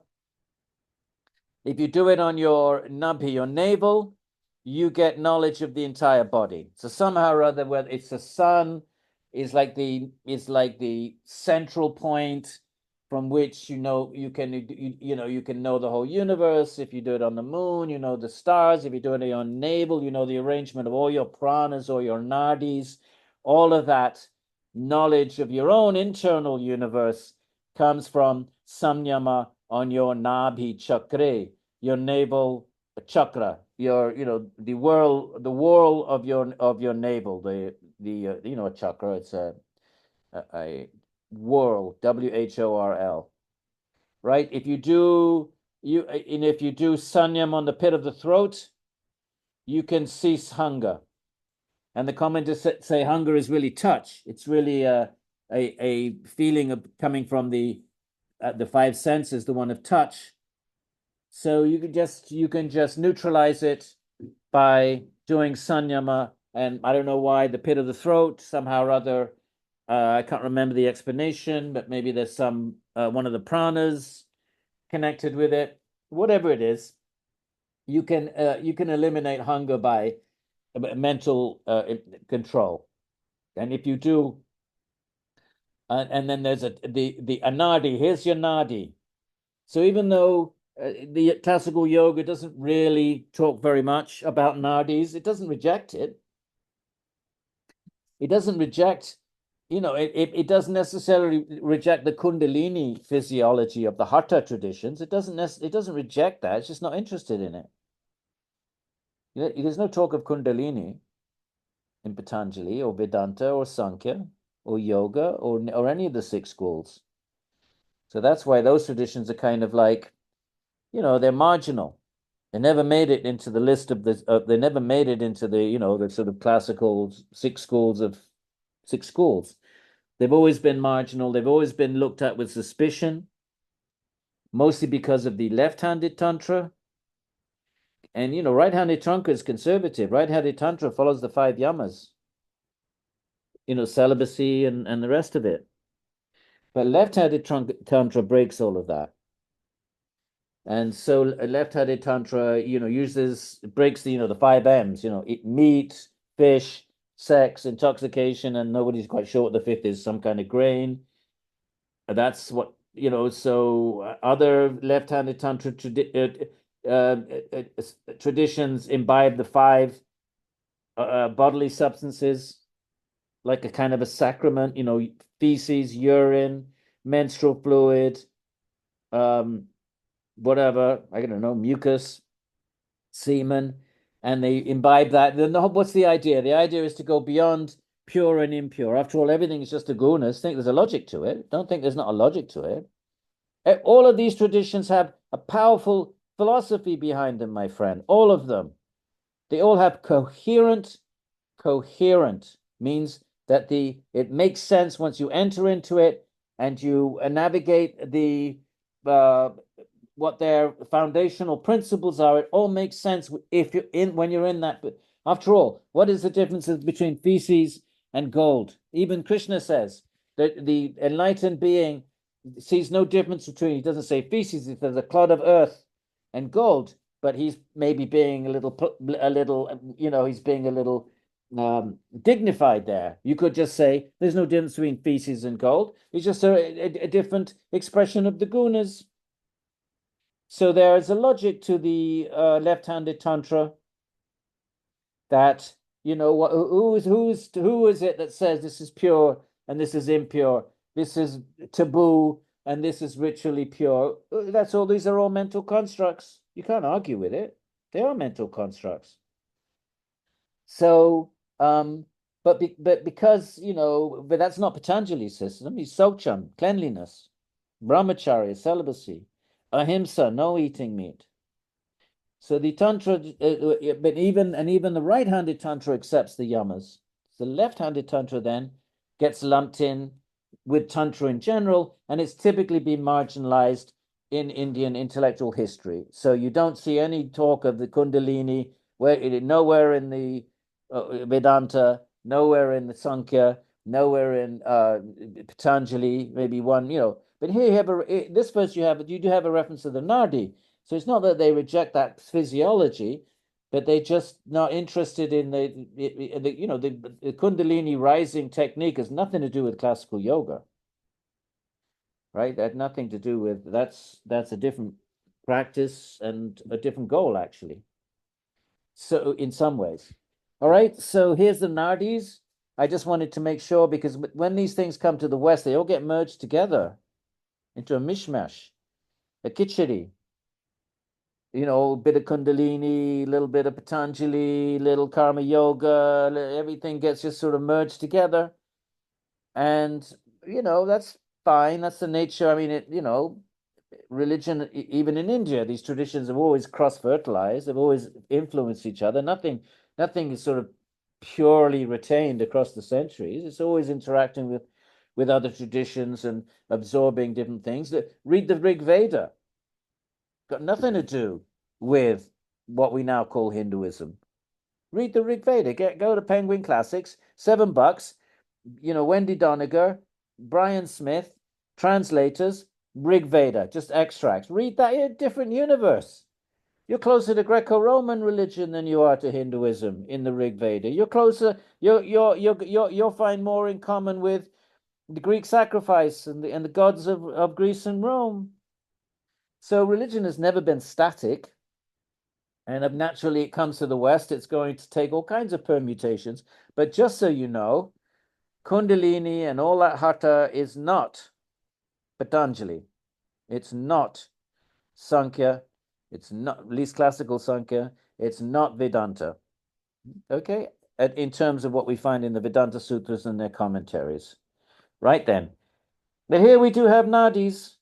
So the physiology, with all the nadis, I don't know how many there are, is it 84,000 or 12,000? I'm sure some of you will know a certain number of nadis that transport, prana. What is prana? Different ideas of what prana is. I think for me, I've got a book on prana, all the different, and the other thing about Hinduism, just because someone's guru says, well, prana is this, that, and the other, that doesn't mean all Hindus, all Hindu literary tradition is going to accept that. There's no pope in Hinduism, so you get different views on what prana is. So be clear about that. If you're in a tradition, whether you're Indian and you're part of a family tradition, or or whether you're Westerner and you have your guru, and your guru says something, or your local tradition says something, don't think that's Hinduism. That's one voice in Hinduism. There are many different interpretations and definitions. So please be aware of that. So something like, well, what is prana? You're going to get different answers. Why is the number 108 sacred? You're going to get different answers. So nothing wrong with that, but just be well read and at some point situate yourselves, my friends. You don't want to just it's Svadhyaya is so you pick your tradition, you pick your path and then go deep. I keep saying this. Because if you keep reading everything, what are you going to cling on to at the moment of death with your mind? The moment of death, your mind has to cling on to something to pull it out of the chaos and panic of death, of dying. And you're not going to cling on to something if you haven't clung on to something during life. That's what a practice is. You take your practice and you go deep and you cling on to that, and you keep that practice, your mantra, in your mind during the day, so that when the moment of death, you have a good chance of that's a huge samskara. The more you practice it in life, the more that becomes a big samskara, and the more likely you are to cling on to it at the moment of death. And if you cling on to it, that will pull you out of samsara, your mantra, whatever it is. But if you're just dabbling about like a dilettante and boasting about it, I met the Dalai Lama here and I did the Tao Te Ching over there and I studied Vedanta over here. Well, that might work well in a cocktail party, but it's not going to help you at the moment of death, my friends. So pick your path and go deep. Don't be jumping around like monkeys. That's one of my teachers used to say. Okay, well, it's up to you what you want to do. But remember, read the kata, moment of death, my friends, a great transit. It's all about that. Right. So if you do sanyama on your on the kurma nadi, so one of the nadis is the tortoise nadi. I don't know idea where it is. Maybe some of our hatha friends will know. Some of anybody in the Kundalini hatha traditions may be able to help us here, but it's one of the nadis is the kurma. Kurma means a tortoise. A tortoise. Why am I saying that wrong? Tortoise. And if you do, and a tortoise is, my God, is a very tamasic and slow moving thing, very tamasic. So if you do sanyama on that particular nadi, you get steadiness. That might be a nice one to have if you're doing Ekapada Hastasana. I always have a problem with the balancing poses, so maybe I should try that one. So anyway, I think Patanjali is just pulling out a few here and there, a few cities. Then he's going to say, real yogis are not interested. But I think he's just giving us, this is a cool one, Murta Jyotishi Siddha Darshana. If you do Sanyamak on the light in the skull, and the commentators correlate this with the what's it called? The Brahmaran. What's the name of the chakra in the skull? Brahmarandra. Sorry? Brahmarandra, right? Yeah. If you do so the hatha physiology is here, but it's just of no interest. So the Brahmarandra is that's part of the physiology of great interest to Tantra. So he's saying here, okay, well, if you do, so Patanjali is not rejecting it. I don't think any of the traditions reject it. They're just not interested in it. But anyway, if you do sanyama on the light there, then you get a vision of the siddhas. So they're great siddhas wandering around the universe, like Narad, the great Narada Muni. And you can have a vision of these great beings, the siddhas. Remember, the word siddha is used a bit differently in different, but they have mystic powers. The siddhas have mystic powers, and some of them are, bhaktas, like Narad. He can fly through the universe. He can manifest instantly. And he's a great servant. He has his veena. Why does he have a veena? Because he's always singing, doing kirtan on what? On Vishnu. Narad is like one of the great Mahajanas, one of the great 12 great bhaktas in the history of our universe. There are 12 great inspirational, paradigmatic bhaktas, and Narad is I think he's number one. The great Mahants, the great they call Mahajanas, great folks. And so anyway, he's flying around. He has the siddhi of flying, becoming like Patanjali's going to explain it. Let's see how he explains the siddhi of flying. Let's let him say it in his own way. But anyway, you have a vision of the siddhas, and there's loads of claims to that. If you've read Autobiography of a Yogi, which is a great classic of the 60s by Paramahamsa Yogananda, there you get that whole tantrika. There you see they're much more interested in the siddhis. There you get this kundalini process. You get a lot more of interest in that.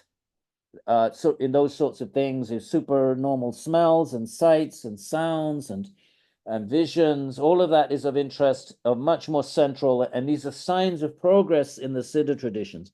Patanjali, no, not interested in any of it. It's all a distraction. For him, it's all vyuttana. Your mind is outwardly flowing. Vyuttana, he will come to it. It's not for those who want the Atman, the drashtahu, the inner consciousness. It's going to distract you. So we do have differences between the traditions. Right. Now, how about this?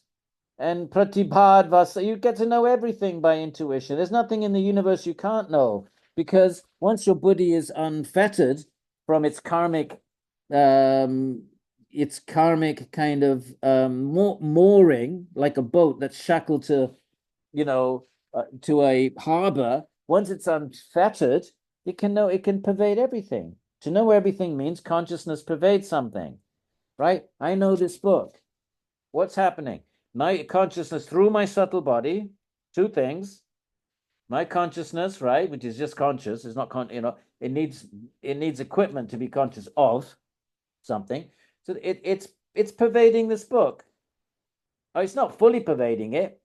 I don't know how many atoms are in it. I don't know how many pages are in it, but I'm conscious of its color, its form, its shape. I'm conscious of some basic qualities that it has, like its texture, its color, its shape, right? But what does that awareness mean? It means that my consciousness is pervading it. Well, if my consciousness pervades the entire universe, then if it becomes unfettered, the mind can expand and contract, because the ant can die and become an elephant. So that if we accept that, then what are we accepting? We're accepting that the Atman in the ant and its subtle body, it can at one moment be trapped in the body of the ant, and then it dies, and its next karmic birth is an elephant. Now its range of awareness and its mental and its subtle, its cognitive abilities have expanded to fit the contour of an elephant. So that means, and the elephant can die, become an ant. So that means consciousness can and mind stuff can expand and contract. Well, if it can do that, what's to stop it then? Other than the karma of the requiring the body of an elephant. But if you bypass that karma, it's like light. It could pervade the whole universe. If light can pervade the whole universe, why can't mind stuff? Mind stuff is even subtler than light. So in principle, we can make sense of these siddhis. That they're not magic. They make sense from them within the contours of Sankhya metaphysics. All we can say is, well, I haven't experienced it. We can't say they're true or they're false. We have no business saying either of those two things. If we want to be, as the philosophers like to say, philosophers, right? And they may not believe in any of this stuff, but they'll say it's not philosophically impossible. Philosophical impossibility is 2 + 2 = 5, or a round square. Those are philosophical impossibilities. Can't have a round square, because a square is a square and a round is round. But none of this is philosophically impossible. All we can say is that we live in a moment in time where our post-enlightenment, reason-based, empirically, observation-based, world that we live in doesn't experience these things and doesn't perceive them. That we can say that. We can say, I've never seen anybody walk on water. That's fine, and that's perfectly, I think, reasonable position to take, as long as we don't say, oh, these things can't exist or don't exist. No, that's going beyond the jurisdiction of our little empirically perceived reality and the inferences we make from it. We can't say that. We can't say it's impossible, or we can just say, well, I don't believe it, or I haven't perceived it, or do I know anybody who has. We can say all of that. That's fine. Nothing wrong with that at all. It's a fair, honest position. But the minute we start saying these things are mythology, these things are just magical thinking, then we're not speaking as philosophers anymore. We're speaking from a place of faith. We're basically saying, well, if it doesn't fit my materialistic metaphysics, then it can't be true. But that's a faith position. Materialism is a faith position. Materialism in a philosophical sense. Okay, my friends, enough of that. Right. And now you can know everything. That's omniscience. Remember, it's all within a universe, though. Right, Hridaya Chitta Sambit. You do samyama on your heart. Why the heart? Because that's the location of the Atman from the Upanishads onward, and the Chitta. In other words, consciousness emanates across the body from where? That's to be a locus, right? So light pervades the universe from where? So we posit a sun. Right, Big Bang, right? If energy is expanding outward, well, if it's expanding outward, then you just said it must have come from some point. That's how you posit a Big Bang. Something is going this way, and it's going out and expanding faster and faster. Well, then just reverse it, and it must have come from some infinitely dense. That's how you infer a Big Bang. So likewise, consciousness and is pervading the body. It's a quality. It must be located in the substance. That certainly apart from Advaita Vedanta, all the other schools accept that. So what's that point? That's the Atman. So where is it located in the body then, such that we know where the sun is located, such that its light pervades outward? So where is the quality of consciousness pervading across the body, and it's limited, it's trapped in the body. It could, in principle, like light, pervade the whole universe. But karmically, it's trapped. But still, it's pervading this body, so it must be coming from a point. And that's why the Atman is infinitesimal, like Big Bang. It's infinitesimal. They don't even know how to talk about it. That point moment, that infinitely dense, and now, but there's all kinds of different theories out there. So that is the heart, from as early as the Upanishad and in this sutra here. So therefore, the knowledge, sanyama hridaye, in the heart, sambit, chitta sambit, knowledge of the mind. So you can know everything about your mind, whatever that means. I mean, what can it mean? Other than he's already just said something similar. To know your mind means what? You know all of your samskaras. What is the mind? It's an ashaya. It's a reservoir of samskaras. It's nothing else. And then from those memories come thoughts, and then your emotions are secondary to that. But the ultimate ingredients of the mind are samskaras. So if he says knowledge of the mind, he's talking about knowledge of samskaras. I don't see what else he could be talking about. Now, Sattva Purushayor Atyanta Asankirnayoho Pratyaya Abhishesha Bogaha is when you, what is boga, right? We've heard of boga yoga, right? Boga is when you want to enjoy the world. And Patanjali says, what's the point of it in verse, chapter 2, verse, I don't know, 218 or something. He says, why is Prakriti there? Boga apavarga. It's there for boga to give you worldly enjoyment, or apavarga can give you liberation. There's no other reason for Prakriti to be there. As long as you want to try to enjoy it, Prakriti is infinite sense objects. None of them will give you what you seek. Patanjali says, Sarvam Dukkam Vivekana. For the wise, just like the Buddha, first noble truth. All of it is going to be unfulfilling. You cannot find the bliss that we seek from boga. Boga means contact of the sense with the sense object. And it stems from thinking you're the body. We're the body. And that's what this verse is saying. So this verse is saying that the sattva, which is the mind, purusha yohor, and the purusha, atyanta asankirna yoho pratyaya vishesha, is to think that there's no difference between the mind and purusha, but they're completely, and that's boga, but they're completely distinct. And this is, boga is parartatvat, it's for another, right? Your boga is about enjoying another, enjoying the world out there, enjoying other things, sense objects, they're others. But what about svarta? But knowledge of the purusha comes from sanyama on that which is svarta, it exists for itself, not for other. Boga is other. It's out there. It's separate. It's not the consciousness. It's external to consciousness. So consciousness can never be fulfilled in something external to it.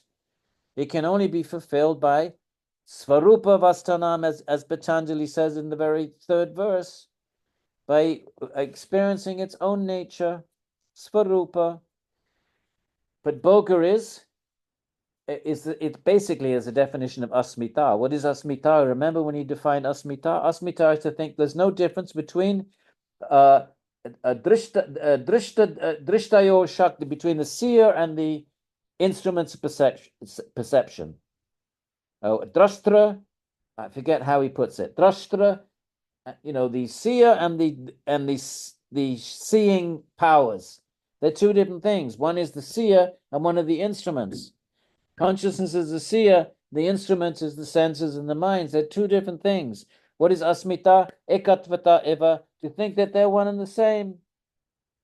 To think I am my mind, I am my body. It's confusing the seer with the instruments through which it sees. Drashtra drishya yoho. I'm trying to remember the verse. Asmita.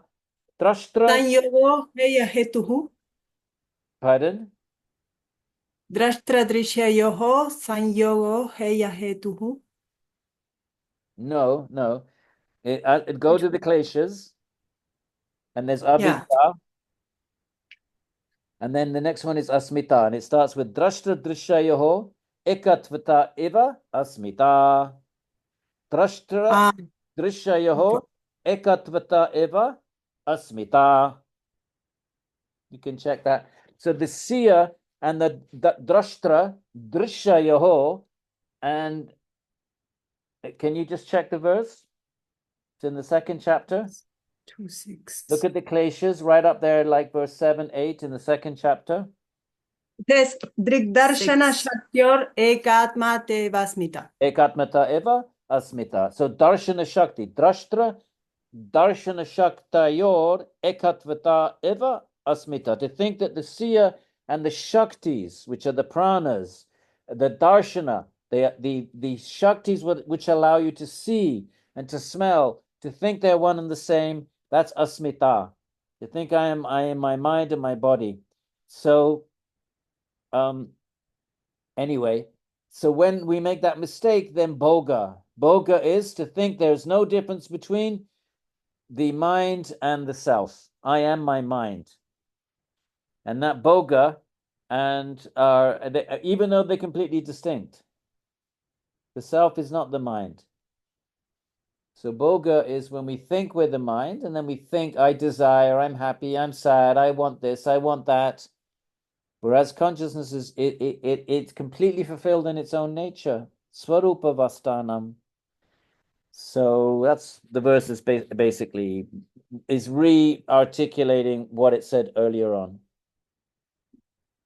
So then, but from this, then he comes back to the cities. This kind of higher tataha pratibha shravana vedana darshana svada varta jayante. You get this higher kind of hearing, higher touch, higher vision, higher taste. You know, you can have these much more subtle sense perceptions. You can call them supernormal, but they're supernormal from our point of view. They may be normal for celestial beings. These, much, and the Siddha tradition talks about this. When Kundalini rises up through the chakras, you hear, sometimes they're called divine sounds, celestial sounds, supernormal sounds, but it simply means that the sensual experiences are more sattvic and much more extensive than in normal gross existence. So you can have much more enhanced sensual abilities. Now here's the verse where we started this part 3.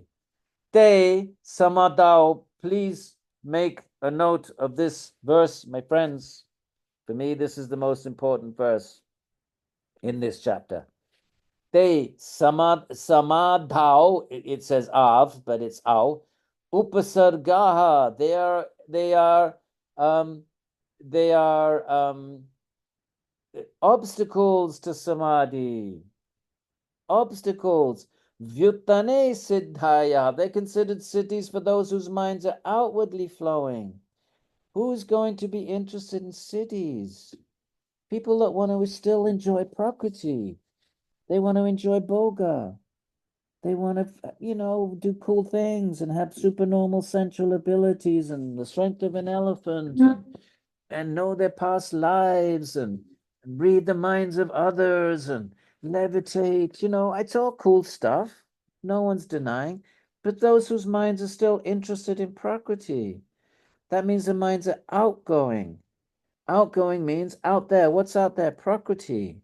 What's in here? Consciousness, Purusha. Anything other than Purusha is out there. So look at this verse. So this separates Patanjali from the Siddha traditions, who are much more interested in these things. Patanjali's, after describing them all, again, remember our discussion last week. Why does he even discuss them? Because there were people in ancient India who looked exactly like yogis. They're sitting in the forests. They were doing amazing mental concentrative practices, and they had no interest in the Atman whatsoever. They wanted power. And some of them were bad guys. The big demons of ancient India. How did they get to be so powerful?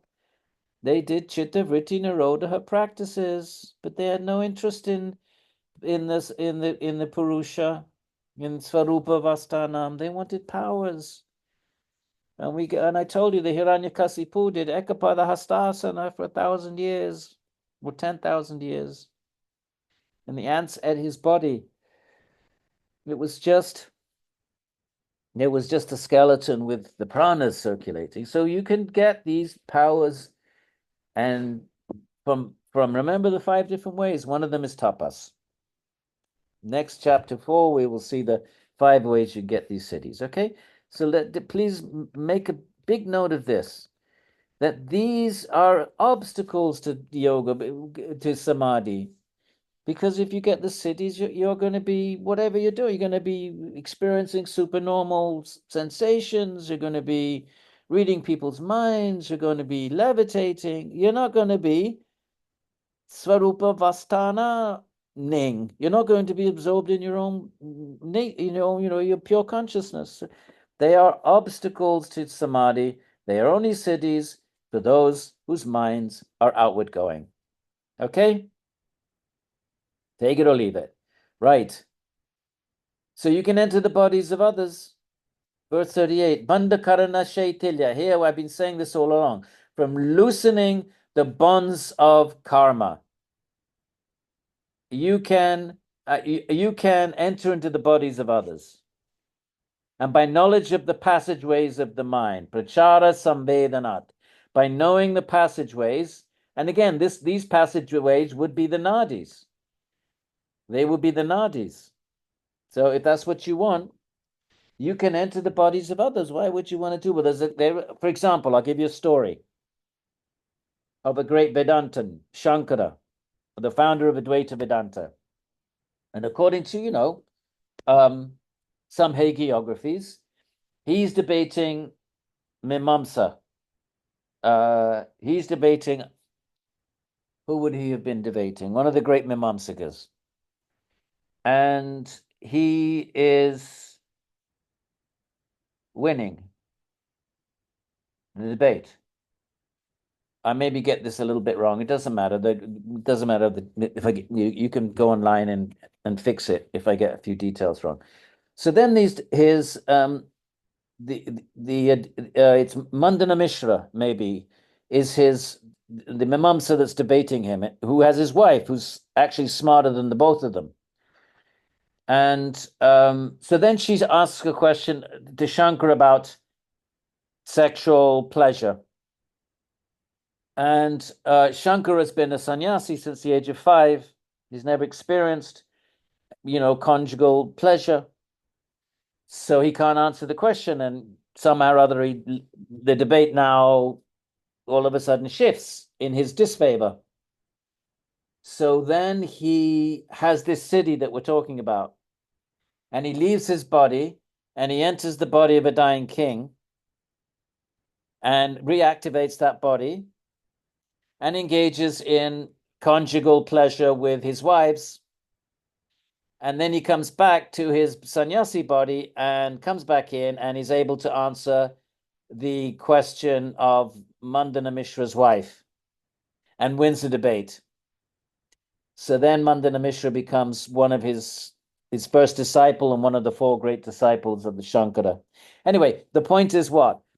That story illustrates this principle that you can, great siddhas can loosen the bonds of karma that keep them trapped in a particular body, and they can enter another body. Now, again, real yogis, how is a real yogi going to be interested in that? Of course they're not. So keep in mind 337 all the time. Okay, 337. These are siddhis, accomplishments, only for those. Look, 337. Te samadha, which is really samadhao, but because of sandhi, they are upasargas. They are obstacles to samadhi. They are siddhis, vyuttane, if you still want to enjoy the world out there. But you enjoy the world out there at the cost of knowing the world in here, in your own innermost self. Take it or leave it. Levitation. So this is udana. By mastery, the udana, this is the upward flowing prana. So it's just kind of like, it's like a big, huge ship, like these monster cargo ships. How are they kept afloat? But somehow it's air that's doing it. I don't know the physics of it, but by manipulating, again, this doesn't seem to be I don't think this is a startling kind of siddhi. Entering the bodies of others. Okay, I could see that would be a bit hard to sort of just accept blindly. But the fact that you could manipulate your internal airs, I mean, if boats can do it and planes can do it, it doesn't seem in principle such a far out thing to claim that by manipulating your udayana, is it udayana? The udayana prana, you can then you can walk on, you can levitate, right? And the way he puts it is, you do not come into contact with water, mud, and thorns. He's specifically saying you can walk on water, you can levitate and not touch the water. And we're all familiar with a great being who did that in obviously Jesus Christ. So Jalapanka Kantadishu Asanga. There's no connection. So utkrantish, you can rise up, you can levitate.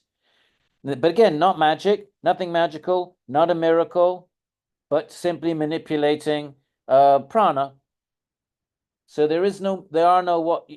So where other traditions might speak of miracles, meaning there is no physical explanation. It's just kind of like God intervening with the laws of nature. Well, I mean, that's also possible in Hinduism, but they all have metaphysical, all of these cities have subtle physical explanations. Okay? So take it or leave it. How are we doing for time? But where should we stop? I'm getting a little tired. My friends, can someone remind us where we got up to? We did a few.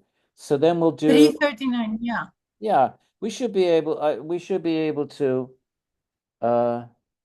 we'll have another three classes or something. But I'm starting to run out of battery power. And do you see, can I repeat one more time? Mind stuff, buddhi underpins everything.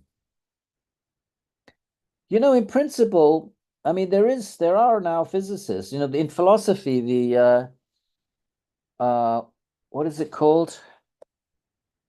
That mind, that root of all reality, there's mind. I'm blanking on the name, I'm having a senior moment here. But there's a philosophical school that is making a comeback that or any science that talks about intelligence, that there's intelligence pervading, right? It doesn't necessarily have to be connected with God, because buddhi is just buddhi, it's just intelligence. So if it's not completely out of the range of modern discourse, what is the name in philosophy for that the ultimate ingredient reality is mind? It'll come to me in a minute. So we all have little individualized coverings of that buddhi, right? So if you look at that Sankhya chart, it's both individual and cosmic. So when Prakriti is as cosmic three gunas, from cosmic three gunas comes cosmic buddhi, cosmic ahankara, cosmic tanmatras, cosmic mahabhutas, right? So there's this cosmic aspect to these tattvas. They're called tattvas, that's, right? The that's, right? Because we are perceiving that, right? Here we are. The consciousness is trying to understand that which is outside of itself. So they're called tattvas, thatnesses, those things out there. Okay, so any theology, science, and philosophy is trying to understand that out there from the perspective of consciousness here, right? So in Sanskrit, that's called tat, which means that, tva, the nature of that. Okay, if you look at the chart, you'll see the word tattva. Okay, oops, wrong one. So, here, tattvas. Okay, well, this is not using the term, but these are all tattvas. The nature of tat, right? So there's the cosmic. This whole thing is cosmic, right? So there's air pervading the universe. There are all of these things, but then we karmically we also get wrapped up in our own little package of these layers. We get our intelligence, we get our ego, we get our bodies with forms and subatomic components. So our little package is sort of bound together by karma. It's kind of stuck together by karma. and other bodies have their little packages, but these are all connected to a kind of cosmic, universal intelligence and so forth. So all of these mystic powers, or many of them, involve the ability of the buddhi. It's nothing to do with the Atman, nothing to do with Atman, of the intelligence breaking out of these, of the karmic chains that restrict it to this body, breaking out of that, and that intelligence can now pervade the cosmic buddhi, which underpins all reality. If we can just wrap our minds around that and think about it, once you do that, your buddhi, which makes decisions for your body and determines what you do with your body, once it breaks out of that, connects with the cosmic buddhi, what's to stop it making decisions in a much more cosmic sort of way? And Patanjali is going to go so far as to say you can become omniscient. Whether you accept it or reject it, our purpose, at least my purpose, is not to accept or reject these claims, but to try to understand them coherently from within the metaphysics of Sankhya, and to consider how these are rational claims and even necessary claims if you accept the metaphysics of Sankhya. And as for what really needs to happen now is for there to be conversations between, I don't really think we understand Sankhya personally. I think we just see these charts with 24 ingredients and we just repeat them from our teacher training courses. And I don't think we really understand. I think there's a lot of if we deeply contemplate, what does it mean? What does fire mean? What does ether mean? What do these things mean? I think there could be very interesting conversations with modern physics. And I trust that time will come. I did my little bit, wrote my Yoga Sutras, that's it. My rest of my life's going to be bhakti, because you got to pick your battles, my friends. But hopefully, okay, so hopefully you got to, so therefore the principle is you can bypass your individualized, the karmic fetters that individualize, that limit your buddhi. And we were ants in our last life, and now we're humans, so those limitations have been extended. Why not extend them even more, such that that our buddhi can, if it can go from being an ant to being a human, why can't it keep going? If you ask yourself that question, then I think that's a fair way of opening a door into some of the claims of these cities. I'm done with speaking, my friends. I'm exhausted. Thank you so You much. write things in the chats. I don't see them. So Thank you. I don't know. How do I, Eleonora, can I stop the recording and stop the meeting, but still read the comments in case there's anything I should? Yeah, by that little bar that says recording, not leaving the room. But then you're all still there, right? If we don't go, yes. Okay. Any questions, my friends? We'll take a few questions. Shanti. So just to clarify in my own head, Edwin G, so Yes. can I conclude that these siddhis are equivalent to miracles that Jesus and Moses performed? Can I equate that in my mind? I think you can. Yeah, but I would just say that the cities in India are not ex nihilo. In Christianity, you have this thing of ex nihilo, that God created ex nihilo, or things came from nothing, right? So the world comes from nothing. And so a miracle might be where something just happens and there's no explanation. It's just from nothing. If that's the definition of a miracle, and I'm not saying it is, maybe there might be Christians have other definitions, but if we're going to say the definition of a miracle as making something happen from nothing, then that's not that wouldn't be the Indian way of thinking about it. The Indian way of thinking about it is that it's not magic at all. It's just manipulation of substructure. That's why we had that whole preamble last week, that even the beginning of this class, the Dharma, the characteristic of something, is just a manifestation of its substratum. So the substratum is real. It's a physical thing, and it produces perceivable perceivable objects. And now if we manipulate the substratum, which is not perceivable, we can change the objects. It's not magic, it's subtle physics. So you can say in a general way that miracles are the same as siddhis, but if you want to think about metaphysically, if a miracle is something that happens from nothing, then that wouldn't be what a siddhi is. A siddhi is manipulation of the substructure, and that makes a change in the external object that we perceive. Okay. But otherwise, it could be the case that Jesus Christ, that could just be to say it's a miracle could just be a Christian label. But there's no reason why we can't apply this metaphysics to Christ walking on water or turning water into wine. You just rearrange it. In other words, we could apply the Sankhya metaphysical explanation to the Christian miracle. It's not that we're rejecting the miracles. You don't have to reject the miracles. It's just that Sankhya would offer a different explanation of them.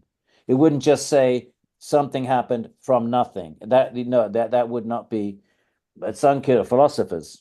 They would look for a reason, and they would offer these reasons. Ryan, Thank you. you have to unmute, my friend. You have to unmute yourself.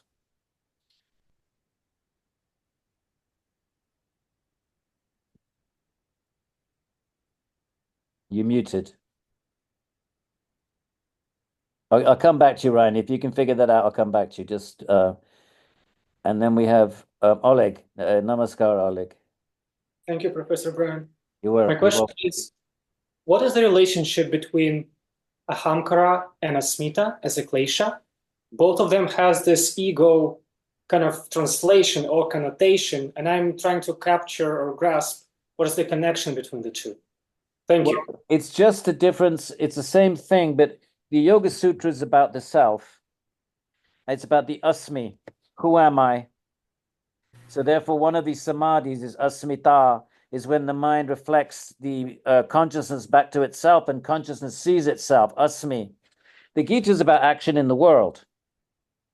So, the Gita is all about, Krishna says, okay, well, that's Patanjali in yoga, but that's fine. That's Sankhya, but I'm going to teach you another way. And I'm going to teach you how, karmini eva adhikaraste, you can act in the world, just don't be attached to the fruits, and you will get to the same place as the yogis. So we're interested in ego, aham kara. It's interesting in kara, in doing in the world, whereas Patanjali is interested in who am I? And the Gita is also interested in who am I, but its main focus is on kara, is karna, is acting in the world. So they're exactly the same thing. They're the same sort of aspect of the subtle body, but the Gita is interested in aham kara, I am the doer, and Patanjali is interested in who is the asmita, who is the I am, the real I am. So they just projects are different, and therefore they just use that tattva of ego is given a slightly different name, reflecting the different focuses of the two traditions. Thank you. You're welcome. Phyllis, is that Radharani behind you, or is that on your wall, or is that one of the queens, one of the gopis, or she's a queen of Dwarka? She looks like Rukmini. It's one that a friend gave me that his mother brought to their house when they came, and I'm not sure who she is. I just really liked it. Okay. Oh, sorry. All right. Oh, yeah, I know we're keeping you. I'm sorry too. Thank That's all you right. though for Go the, ahead. your question. My question relates to something you said at the beginning about Dharma. And I wanted to ask if, because you were talking about Dharma, the Dharma of the gold, and then it could be this, it could be that. But those are all things that are acting on us or acting on the gold from the outside. And so is Dharma really something inherent that isn't being acted on from the outside? Do you know what I'm The asking? Dharma is inherent. It is the essential nature of something. So it has its dharma, and then how that manifests on the outside is a secondary thing. But things have their dharmas. Everything has their dharma, which is in its internal quality. In other words, for a human, it's your psychophysical nature. Now, then you go out and do what you're going to do on the outside or not do on the outside. But dharma is dra, that which upholds, that which Yeah. supports. So it's an internal thing, I would say. So my question then is how does the Dharma of the gold manifest as the ring or as the shape of anything which is not inherent in the gold? It's only at the behest of the artist who says, "Let me form this."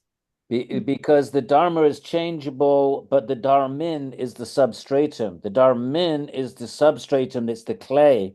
Now that clay, the Dharmin, which is the substratum of Dharma, the substratum, like you have yoga, the yogin is the one who does the yoga. The yogin is the substratum, is the yoga, is what, well, that doesn't work too well. So the Dharmin is the substratum, is the clay, and then the pot is a particular dharma at a particular point, and then it goes back to the dharmin, and then it becomes a cup, and now it's a different dharma, and then it goes back to the clay, and so the ultimate substratum of everything is prakriti, and then that prakriti can produce so many dharmas, but it's the ultimate dharmin, and we too. We can also change, even though we might be born with certain guna dispositions. I mean, the whole Gita, Krishna says, Traiguna Vishaya, Nishtraigunya, Nitya Sattvasto. Krishna is urging Arjuna to try to be situated in sattva all the time. So he's inviting him to, change his gunas. So, it's not that as humans, we're not stuck, but trees are stuck. A tree is stuck in its dharma. Animals are stuck in their dharmas. So other, and inanimate objects are stuck. Well, not necessarily. You could have like that example. Your gold bracelet can be melted down, but it would still be limited by you see, gold may be the dharmin of the bracelet, which is the dharma, but gold itself may be a dharma of a deeper dharmin. Right? So let's say, so something could be a dharmin and a dharma at the same time, but that's not that helping you. So therefore dharmas can change, but the dharmin, the idea is that dharmin doesn't. The substratum doesn't. We could probably talk about it a bit more, but I'm running out of mind power. Okay, thank you, Phyllis. And there is my old friend Dushyant Maharaji. Jai Sri Radhe Shyam. Where are you? Where are you these days? I'm in Massachusetts still. In Massachusetts, in the same house that I visited you one time.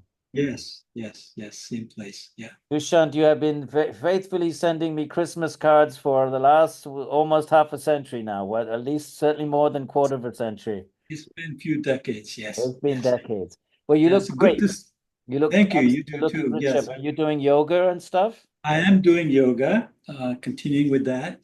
And I have two questions. One is very personal, And which you how's don't your have. wife? Is your wife well? She's well. Yes, thank you. Yeah. Okay. Yeah. So my question is, how is Mohini? She's fine. She's 25, and I barely hear from her. So occasionally I feebly write to her and say, "Oh, what are you doing this weekend?" No, she's fine, but I don't So, see her so as much as I would like. But I guess that's, yeah, that's what happens when your kids hit 25. sure. So are you in UK or are you in New I'm in Jersey? UK right now, but I still have the, Princeton for another year or so. Then I retire, and then that'll be I'll be done. Yeah. So the question I have is how does one transition from the yoga that we normally do on a day-to-day basis, which is asanas, and do bhakti yoga? Well, the yoga that we do, the asana is a fairly new kind of thing that's been, Yeah, since Krishnamacharya. So how do we transition, to bhakti? It would when your need for a relationship with a higher being starts to become all consuming, or at least starts to, impress itself upon us that there must be a higher being over and above my asana that I do for my body, that there must be that even Patanjali has an Ishvara, yeah. but he's kind of not very well developed at all. But if we start to develop curiosity, if it becomes obvious to us that there must be a higher being, something beyond us, and we didn't create the universe, and if we develop that desire to know that being and develop a relationship with that being, then we start to do svadhyaya on the bhakti texts. Okay. Just like we did asana, we do svadhyaya on the asana text, and okay, so we got information. But when we want to know something, we study it, right? We inform ourselves about it. So when we want to know about Bhagavan, then we have to go to, if you want to know about, I don't know, accounting, you study accounting, or law, you study law. So when we want to know about that, when we realize there must be a higher being, I guess that's the first step. There has to be something higher than us. We can't be the ultimate truth, because if we're the ultimate truth, how come we're suffering? How come Right. we're trapped in Maya? There must be something beyond Maya that controls Maya. So when we start making these kinds of connections and we start becoming interested in that higher being, then we seek that higher being. Then we start studying the bhakti text, but really bhakti is about actually giving up ego and actually completely surrendering to that being and let that being come to us, actually. Okay. If we completely let surrender and just say, Bhagavan, I don't even know where to start. Please, it's all grace. Bhakti is all grace. Our ego is absolutely no role at all. Our meditative abilities, all of this asana, that doesn't impress Bhagavan the slightest bit. So how do I learn that?